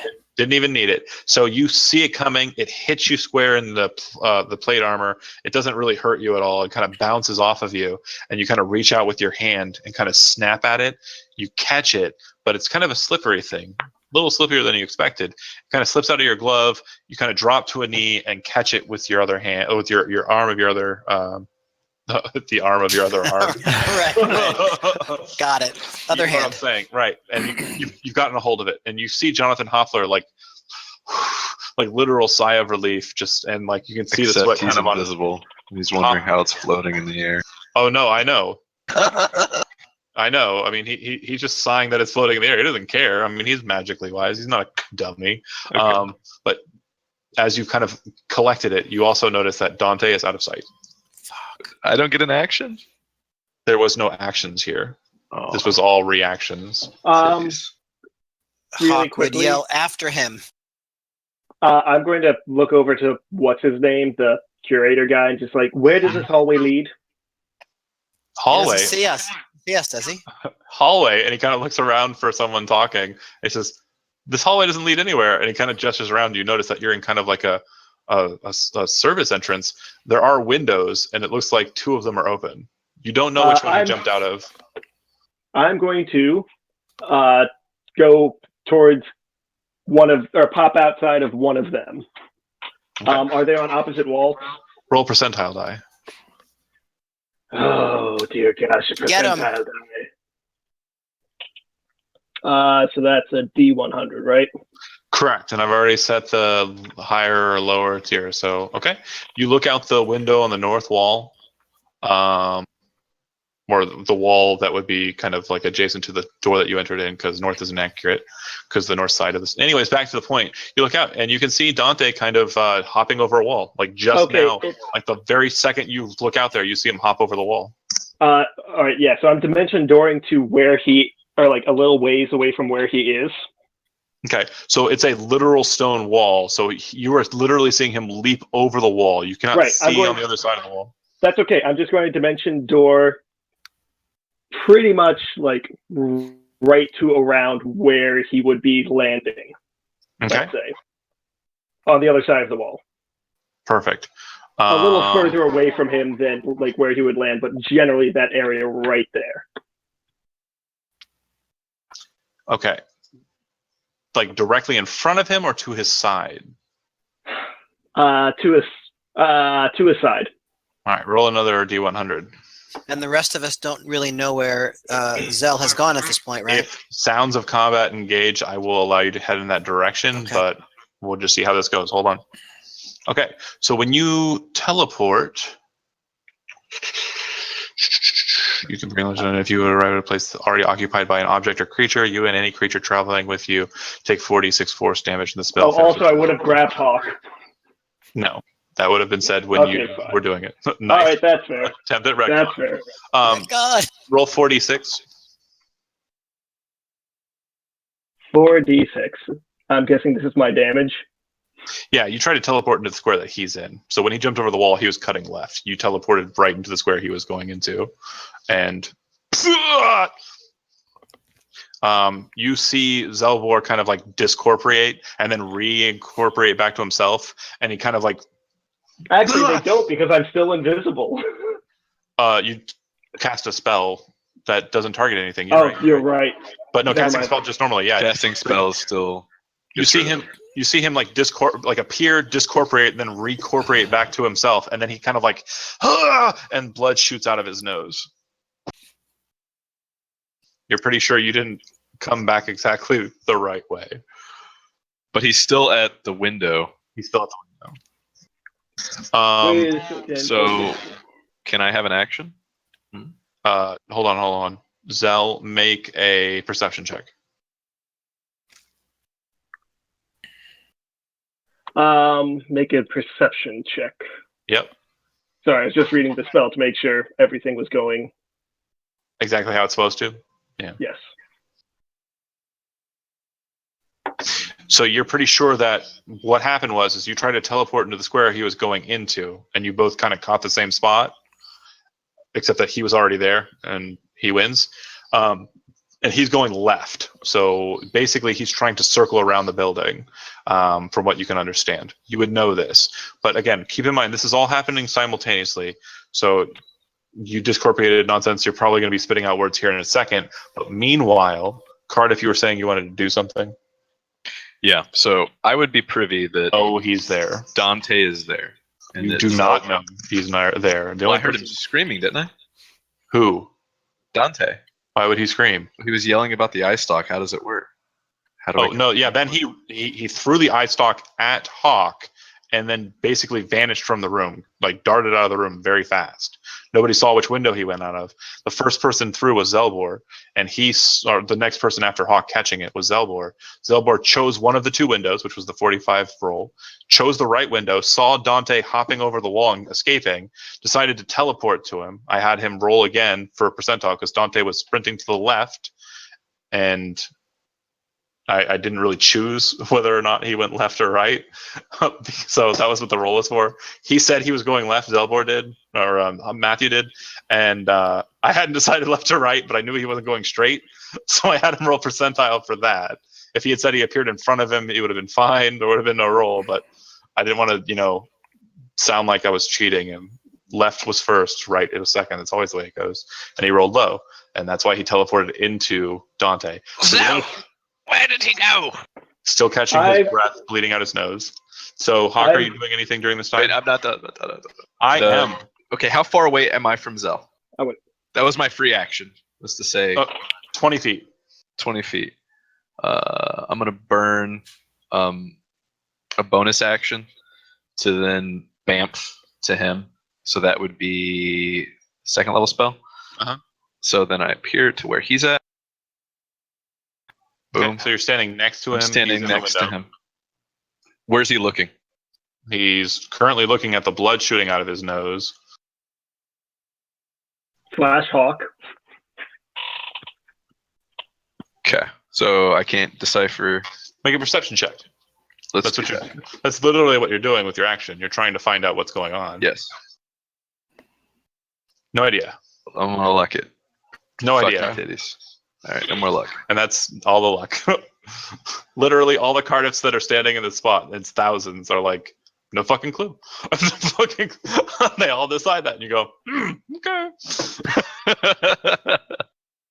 All right, Hawk, what are you doing? You see two wizards run toward the window, as brash as they could be, while this curator is is sitting, and also, well, one's still visible, but one's not. But you did No, see we're this- both visible. You didn't cast a spell. No, I'm visible, and so was he. He cast a spell. you I were never never- cast it on my. I was Got never it. invisible.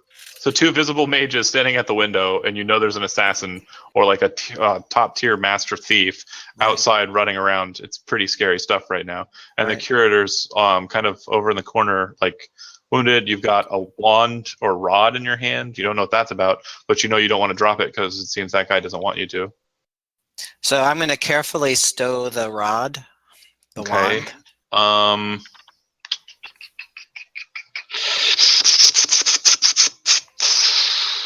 In your bag, right?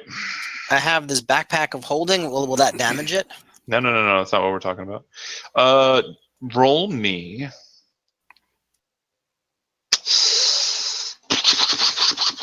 A dexterity saving throw. So it's the same deal with the +2? No. This is a real saving throw. You're Got within it. 10 feet of me, so you get a +4 bonus on that. You would. That's 18. Okay. As you kind of start putting the wand into the bag, you go to touch the green gem, but as you're about to do so, you realize that Mel's like barrier of magic kind of like flies in between your hand and the gemstone and knocks your hand away. And Mel kind of looks very quickly at the gemstone. It seems whatever the gemstone was, there's like a harming presence or essence to it. And had he touched it, it would have done something. It would have triggered something. And you can see Hoppler looking at you like really nervously with wide eyes. Again, not speaking because we're moving along. Mel, what are you doing in this time frame? All right, just so I understand what's going on, is that wand now up in the air, like flipping around, or? The rod is kind of like, flipping in the air because you can't see Hawk. He's trying to put the wand away in his bag, which neither of you can see. Okay, that's fine. So it doesn't look to me like he's dropping it. It just looks like he's putting it somewhere. Yeah, because it's not like falling. It looks like it's kind of floating. So there's definitely a hand holding it. All right, well, what I would do then is I would say, Zell, which way did he go? Did you see him? And he's He still went kind of towards- at this stage, like bleeding out the nose. The second that round is concluded, then you can speak freely Oh, so and he can't. act freely. Basically, I was giving you that one round, but I didn't. I mean, he did a lot in that. He ran up, cast a spell, and then got physically jaunted, for a lot of damage. Like I didn't want it to be like he's right there. Also, Right, yeah. the fluff there would have been really awful. I'm sorry. Well, I hope you would. don't feel like I was messing, All right. keeping it away from you, but This geez, is please. this is what I would do then. Mel is not the smartest guy, but he has good instincts. What he would say is he'd be like, all right, the guy jumped out the window. I'm just going to go to the other room and grab the idiot who I was carrying around and come back here because who knows? He's out the window. He could come back in the front door for all we know. So that's what I'm going to do. I'm going to leave the room and go grab because we had left them once we got the spell of invisibility cast on us. Correct. And So I'll go do that. yep, you pick him up and make a perception check. All right, perception, which is I've been running horrible perception today. Ooh, You That's- see a shadowy figure outside across the street, kind of hiding behind like just a post or something, kind of just dart away as he sees the body get kind of moved around by nothing. oh crap. So is he It like? looked like your hunch was correct, but it looks like he was being Yeah. cautious. And then when he saw that something was manipulating the dude, he left. Does it look like he's basically beyond me, like running out there to catch him? He's like too far away, probably, right? He's about 90 feet away from you to start. All right, so there's no way I'd catch him. Correct. There's no way, unless it was in water. Then might be able to be. Just again for fluffanity's sake, he seems to escape. Yep. Okay. Then I take the guy back, Oh, and then man. first thing I do is I say, "Hey guys, I think I saw him. He was way far away from me out front, and I couldn't catch him, so I let him go." I mean, John, you said that I would have come back, and because I would have grabbed Hawk as soon as I could and tried to dimension door out front of the building to try to cut him off. We're all gonna dimension door. Okay, so hold on real quick. But Mel goes out to the front. Immediately after that, for some reason, everybody teleports out to the front, even though you guys wouldn't have known he was there, right? No, I would. well, no. You said that I knew which direction he was going. Around the house, correct. So you guys teleport to the front of the house, right? Yeah, I would have teleported to the front of the house. Cool. You guys see him dart off too. So you took me Um, with you. I said, take me with you. I know you cast Well, him I out act- the door. You cast I it grabbed too. Hawk. You cast Why? it Hawk's too. not there. Hawk ran to get the body. You can't just. No, Mel ran to get the body. Hawk Take was me! still there. Take me, you fool! Munchkins. Hey, Munchkins. Although God, Hawk's this is so invisible, fun isn't to he? watch. Hey, Munchkins. Hey, Munchkins. Yes. Yo. So you didn't communicate that. You both threw your dimension doors. Guess what? You both wasted your action to dimension door, and you both watched the guy do it. You both watched him go. There was really no communication up until that point. You just said that's what you did. You threw up your spell on the thing, and Zell argued with me, or Matt argued with me to do it. So you guys are both at the front. You both wasted a 4th level spell slot, and you all, 3 of you, except for Hawk, who is apparently the only sense of reason in this place, watch him run off. Cool. All right, so Hawk, what are you doing? I would want to ask the curator, what does the wand do? It's a key, but it's also a powerful weapon. All right, so real quick, back to the Munchkins. Are you guys chasing more? Well, I was Oh, wanting hold to. I was the entire last turn. I was wanting to talk to him, but he couldn't talk to me because his nose was bloody. Right. So I've been trying to talk to this guy for several actions, and I've not been able to talk to him. Well, remember, To talk you to him. threw your dimension door spell up, and you acted as if you were casting it. And then after that, said you were talking to him. I was trying to. I was casting it to show my I- intention that I know- want to dimension door because I I can't know- talk to him. I know that you're playing a chronomancer, and some of your abilities allow you to kind of trot back into time with the luck and everything, but that's not really how we do it in a turn-by-turn basis. So just to make it simpler on everyone, especially me, Right. Yeah. you haven't earned it. Stop trying to earn it this way. It's not the case. It's cool. Let it go. But then he's banished. I'm done. I mean, That's really what banished. So Dante's completely out of sight at this point. he runs pretty fast. We need to let him go. We'll just let him go. My question actually is kind of also about this. I'm not cast. What does it mean by an item distasteful to the target? Like what? What has it to be like a naked pictures of his grandmother or something? I don't. What are you like- talking about? Components for banishment, verbal somatic material, an item distasteful to the target. See, you wouldn't have been able to cast banishment on me, so get out of my life. You don't even So- know this guy. But let's get off that subject matter and go back to the one that's important. Hawk, let's talk, Andy. It's your turn. You're in the spotlight now. These motherfuckers already had the spotlight, except for Kev. By the way, I like No you, worries. Caleb. You're good people. But let's get back to Andy. Huge hearts, big hearts. What kind of powerful weapon? What do you mean? The essence inside of it, it's very pure. It's very pure. He kind of just shakes his head and he kind of looks around and then he kind of reaches over and grabs his journal off of the ground. Looks like it was ripped off with his sash, but he managed to, kind of. It didn't get taken, and he looks into it real quick. He just kind of starts scrolling through it idly, and it kind of looks like he's ignoring you. Just to be genuine, he just starts looking through his book, just like I'm doing right now. Yeah.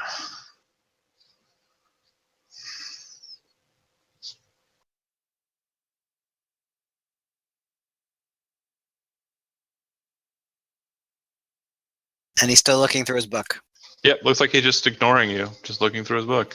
So, are you Jonathan, I assume? I found it. So, the earth. No, that's not the one. It's the water. The water. Yes, the water. It's very powerful. Water? And he kind of looks at you with like a water. Oh, yeah, I'm Jonathan. And he kind of starts to get up off of the ground. And then he looks around and he's like, but who am I talking to? So Hawk would introduce himself, and he's also that he comes on the authority of the Duke, and that the Duke was worried about you. Yeah, but where are you? I mean, are you You're still invisible. Oh shit! Right. So that's right. You can't see me at the moment. One of my friends cast an invisibility spell, but yeah. friends? Was that what all that black, purplish colored stuff flying about was? It was. Huh. And then he looks back at his book. So water, yeah, I think that's it. He kind of starts looking through his notes some more. Water. I remember now. Yes. So it was the same as it was then, back then, a decade ago. Such wonderful times. And he kind of smiles, looking up at nothing. Meanwhile, back to the chase brigade. Kevin, you're taking the dude back in the back, right? I know. I was taking him back to where Hawk was. Yeah, I just went out to to the grab back. him. To the Yeah. back. Okay. And the wizard's teleporting about. You guys, realize you're pretty sure he's gotten away. If he's running away, I'm just going to let him go at this point. Right. And you, out of character note, remember that he did put Hawk down pretty quick the last time you fought him. Right. It may not, and also he had magical defenses. It may not be a great choice to dart after him, but had you caught him up when you were closer to Hawk, it might have been a better bet. But yeah. Yeah. Well, Just saying. Carter I doesn't know, know but any I better. don't think that he has a disintegration sphere, or a disintegration beam. So. Right. It's true. You probably would have been able to catch him in a bottle. What's the Resilience saving sphere. throw for that spell? Was there a saving throw for that spell at all? It's probably dexterity. Nope. Why the fuck would you not take? Why would you take banishment ever over that? At least I don't think there is. There might be, but when I was looking, I couldn't find. I'll have to take a look at it again. Dexterity saving throw. An unwilling it is a dex- creature must make a dex saving throw. Yeah, Dante Yeah. would have Alright. got the fuck out of that. All right. Wouldn't Well, have even he been might a have rolled. problem. He could have rolled a 1. And he probably would have busted that charisma saving throw too. He's a badass. But anyways, point is,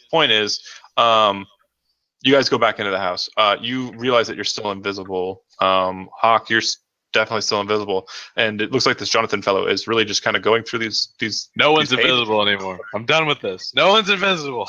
Everyone is visible. You kind of appear, and he kind of looks up and goes, "Oh, now you look more like what you said you were." And then he looks back at his pages and he goes, So water. Water. When you get too much phlegma, yeah? Right. Phlegma. Phlegma. Is that phlegm? Oh, do you walk into the room and toss the body Yeah. aside and say, "Is that phlegm?" Yeah. Roll a religion check there. What is this English no. thing? Sure. Roll up. Yeah. Phlegma. He's definitely pronouncing it wrong. Phlegma is the word that he's trying to say. And according to, the old religions, there are things known as humors. and one of those humors is known as phlegma. Phlegma is the humor of water. Its humors are basically, according to old Basriel religion, also the Agamedanid religion, which you are a member of. Right. People kind of get out of balance when their humors are in different alignments. And then there are also things called vapors that also affront the humors. So just real quick, the 4 humors are sanguis, chole, melis and phlegma. Sanguis is blood, chole is yellow bile, melis is black bile, and phlegma is phlegm. Since we're just wanting to talk about phlegm because it's the one he's mentioning, it is representative of water and also the season of winter, and it's typically found in the brains and the lungs of a person. That's where it's supposed to be found. Its counterbalances are nebulous, which is a vapor, and fumo. Oh, and also in some regards, ludum. Are you confused yet? I'm going to type some words. Hold on. That's all right. I got some of it. Just enough to be dangerous. So, are you saying that water is kind of out of balance? And No. It's just really strong with it. oh, You're new to the conversation. We're talking about that, and he gestures towards the rod. oh, okay. It's one of the 4 eyes of Derlothoth. Who's Derlothoth? And you see Lena kind of like lean her head and she says, "Don't you mean Sod Derlothoth?" And he goes, "No, just Derlothoth. Why would he have the title Sod?" And she kind of looks to him, "But shouldn't he have the title Sod?" And she kind of looks at Cardiff, and Cardiff is just entering into the room, not knowing what's going on. And then she looks back and she goes, "Oh." And then you can see that Hoffler's kind of confused, and he's looking at his notes, and he goes, "I guess it wouldn't be too unlikely for him to have the title Sod." Huh. Huh. And he kind of looks at her. You might be onto something. You might be onto something insanely strange. And he kind of starts looking at her like very confused. That's brilliant. And he kind of starts looking around for like a pen or something, some kind of like writing implement, and he finds in his sash that there in fact lies his pencil, and he starts going to work in his notebook, just ignoring you guys as if you weren't even there. So, do you know what's going on around here? And could what's going on be related to maybe winter hitting some spots? Could that be related to what you're doing, or is unrelated? Huh? What? And he kind of looks back to his pages. What is going on? Why were they trying to get that rod? Well, maybe we could be more direct. Well, they're trying to find the Vazriel tomb. I mean, what is going on? I guess. What are you talking about? Haven't you been here? What? Are you talking about Dante? He wants to get into the Vazriel tomb. Well, I'm pretty sure that he wanted it to sell it. Oh, that makes sense. Why would you sell it? It's a key to a Vazriel tomb. That's Well, it's that, but it's probably just for the capstone. He kind of starts scratching his head, and he closes his journal and looks at you guys. I'll be honest, I don't like that lot. I don't like that lot at all. And he kind of looks over at Lena and he says, "But you guys seem okay. You've got a knight, really nice girl, and, well, you two are strange." And he looks at Zelmore and Cardiff. And Zelmore's brooding. I haven't really run afoul of any merfolk. What kind are you? Trackless. Oh, I remember a story is in the Vazriel tombs of, and he kind of pulls up his journal again and starts looking through it. Have you ever heard of Nermode? Sure. Absolutely. I worship Nermode. He kind of starts beaming. Really? Oh, so those are the same ones that help the elves during we have time of trials. When Svenin fought against Derlothoth and bit his eyes off, You're the ones who guided the way up into the Deborah forest.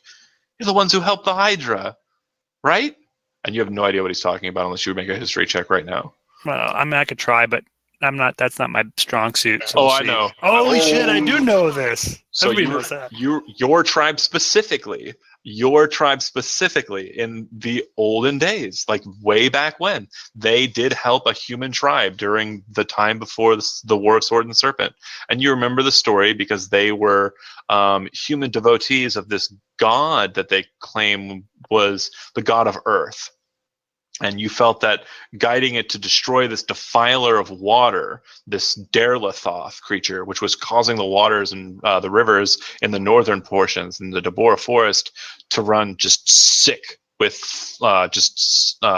phlegm and foulness. You aided this tribe. They are not you, but your tribe aided this human tribe in destroying this other human tribe.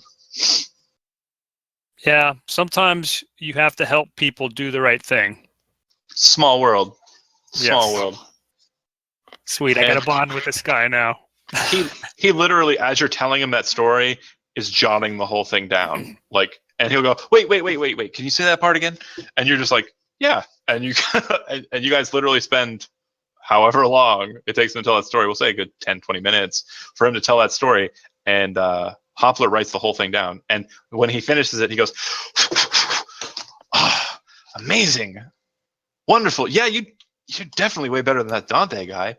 And he kind of looks over at Hawk and he's like, do you have any and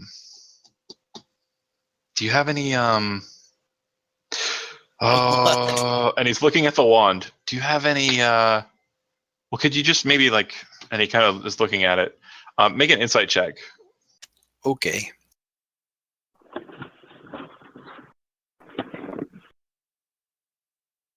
Oh boy. So he is not very sociable and is having a very hard time explaining what he's trying to say. I know all about that.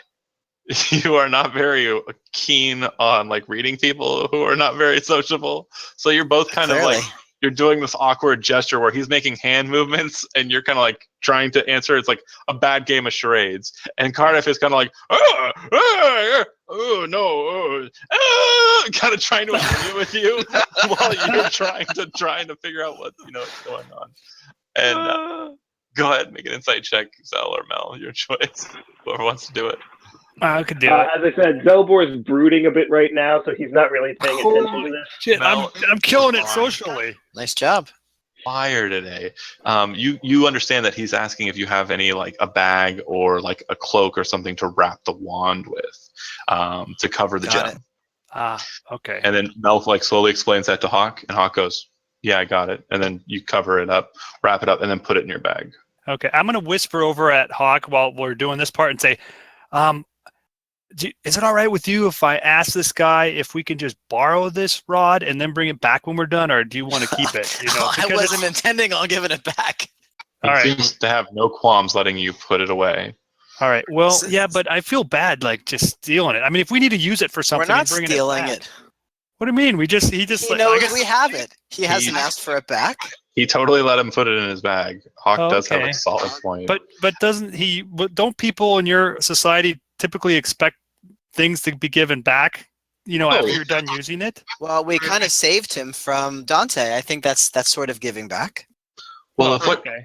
and as you guys are having this exchange, Hoffler kind of looks over at you and says, "Well, he's right. I do want it back, but if what she says is even closely remote to what I think is accurate," he kind of looks out the door, and from his angle, as you guys kind of turn and look to what he's looking at, you see the beholder skeleton, and he says, "I don't think that was their god at all." And he kind of has this like sharp look on his face of surprise, concern, but you can definitely see that there's a bit of glee in there as well. Oh, so it's their god is still alive somewhere. And with that, we will close out this session. Con. Awesome. That's Good deal. cool. So it sounds like the goal here is, just so we have an idea of what we're doing and just to set it up for next session, just so you guys aren't confused. Hoffler knows where it is, it's pretty much the same place that the others went in the past. Lena might have some insight as to what might be in there, and Hawk, you have the authority to go there. Mel, with your history check, I'm definitely going to give you some notes here too. And Dan, do you have next Friday off? Next Friday, let me take a look at my schedule. I think so. If so, great. If not, we're going to start some really fun temporal nonsense with you. Not that we haven't done some stuff of That's coolness kind of yet. Oh, wait a minute. What is next Friday? What day? 28th. Yeah, Oh, I shit. might actually be busy next Friday because it's Okay. Philly I'm def- Technical is next week, so I might have to go to some stuff for that on Friday night. Okay. I'm definitely gonna miss it. Fridays and Saturdays are not terrible for me. I have to work every third Friday and Saturday, so I'm off Friday, Saturday, off Friday, Saturday, on Friday, Saturday. Will next Saturday work for anybody or no? Yes. Probably not. Yes. Saturday Again, won't work either. Philly Technical is like the entire weekend. Oh, you're going to a con or something? It's not a con; it's a tech meetup. Okay, okay. So I might not be there the entirety of Saturday, but I should probably go for some of Saturday. What about Thursday night, Oh, yeah, go back in time. 27th? Possibly. Let me see that. 27th. But Should work for me. that actually should work for me. I can't think of anything that I have on Thursday. Dan? What about Dan though? I'm taking a look right now. Because if Dan can't do it, what about May 5th? I can do May 5th, which is Well, skipping a week. Keep in mind, Dan will always never break the rule of three, and will never commit to the rule of three. So Dan will never be the third. Dan will never cause a situation where if there are three, we can't get rid of him. Dan's character is so fluid. I literally can. I cannot stop with the weird temporal bullshit I can throw at it. Okay, I promise Sweet. you. We've seen some fun stuff so far. Not even close to done. I got some more. I watched all of Doctor Who from the The telepathic, I had to get that. Oh my This is god! Perfect. You definitely blew my mind with that. That was wonderful. That was a good choice. Yeah, I kind of want to revise some of my spells. The ones that I've cast, I'm going to keep, but I kind of want to go through it and just revise because Sure. I really just kind of threw them on the paper so I could have something to work with. Sure. The ones that I've cast, like animate objects, all that shit, I'm going to keep because I've Oh, already you cast it. also have animate objects. So that's kind of why I was like, You I don't know if I literally want to overlap can do- your spells too much. Thursday 27th looks like we're going, right? Thursday 27th. Dan, yes or no? Let me look at. I'm still trying to pull up my worksheet. Failure. If I had my cell phone, I could just look on that, but I can't find my fucking cell phone. What time do you want to start then? 7 or? It would start at 7. Yeah, I get home 7. around then. Yeah, Yeah. that sounds good. I sometimes get home earlier than that, so if you guys wanted to start earlier, if we could, that'd be fine too. Yeah, I Okay. usually get back from work usually around 6. So you're looking at what day? Thursday. The 27th? 27th. 27th. I work. Fuck. I work Thursday, Friday, Saturday, but next the 5th I have off, and the 6th I have off. 5th, you said? 5th, 6th I have Well, both those off. It sounds like we're not going to have the rule of 3 on the 28th. And the 27th, we could have the rule of 3, but it would definitely be forced, and we probably have to cut it off at exactly 9 o'clock, or maybe, a little early. I don't know. That's a weird week for me too, but I don't know how weird. I'm happy waiting until we could all do it. 5th. May 5th? 5th is Let's good. do the Yeah. 5th. I think so. Yeah. 5th. It's also go live day for my cool new program. So awesome. Oh, you'll need Good. it. You'll Good need day. to relax, I'm pretty sure it's going to go over fine. I've literally just been getting my my dick stroked all day today. It was pretty great. And that was before you started playing D&D. It was. Oh wait. Oh, I'm still broadcasting. Bye.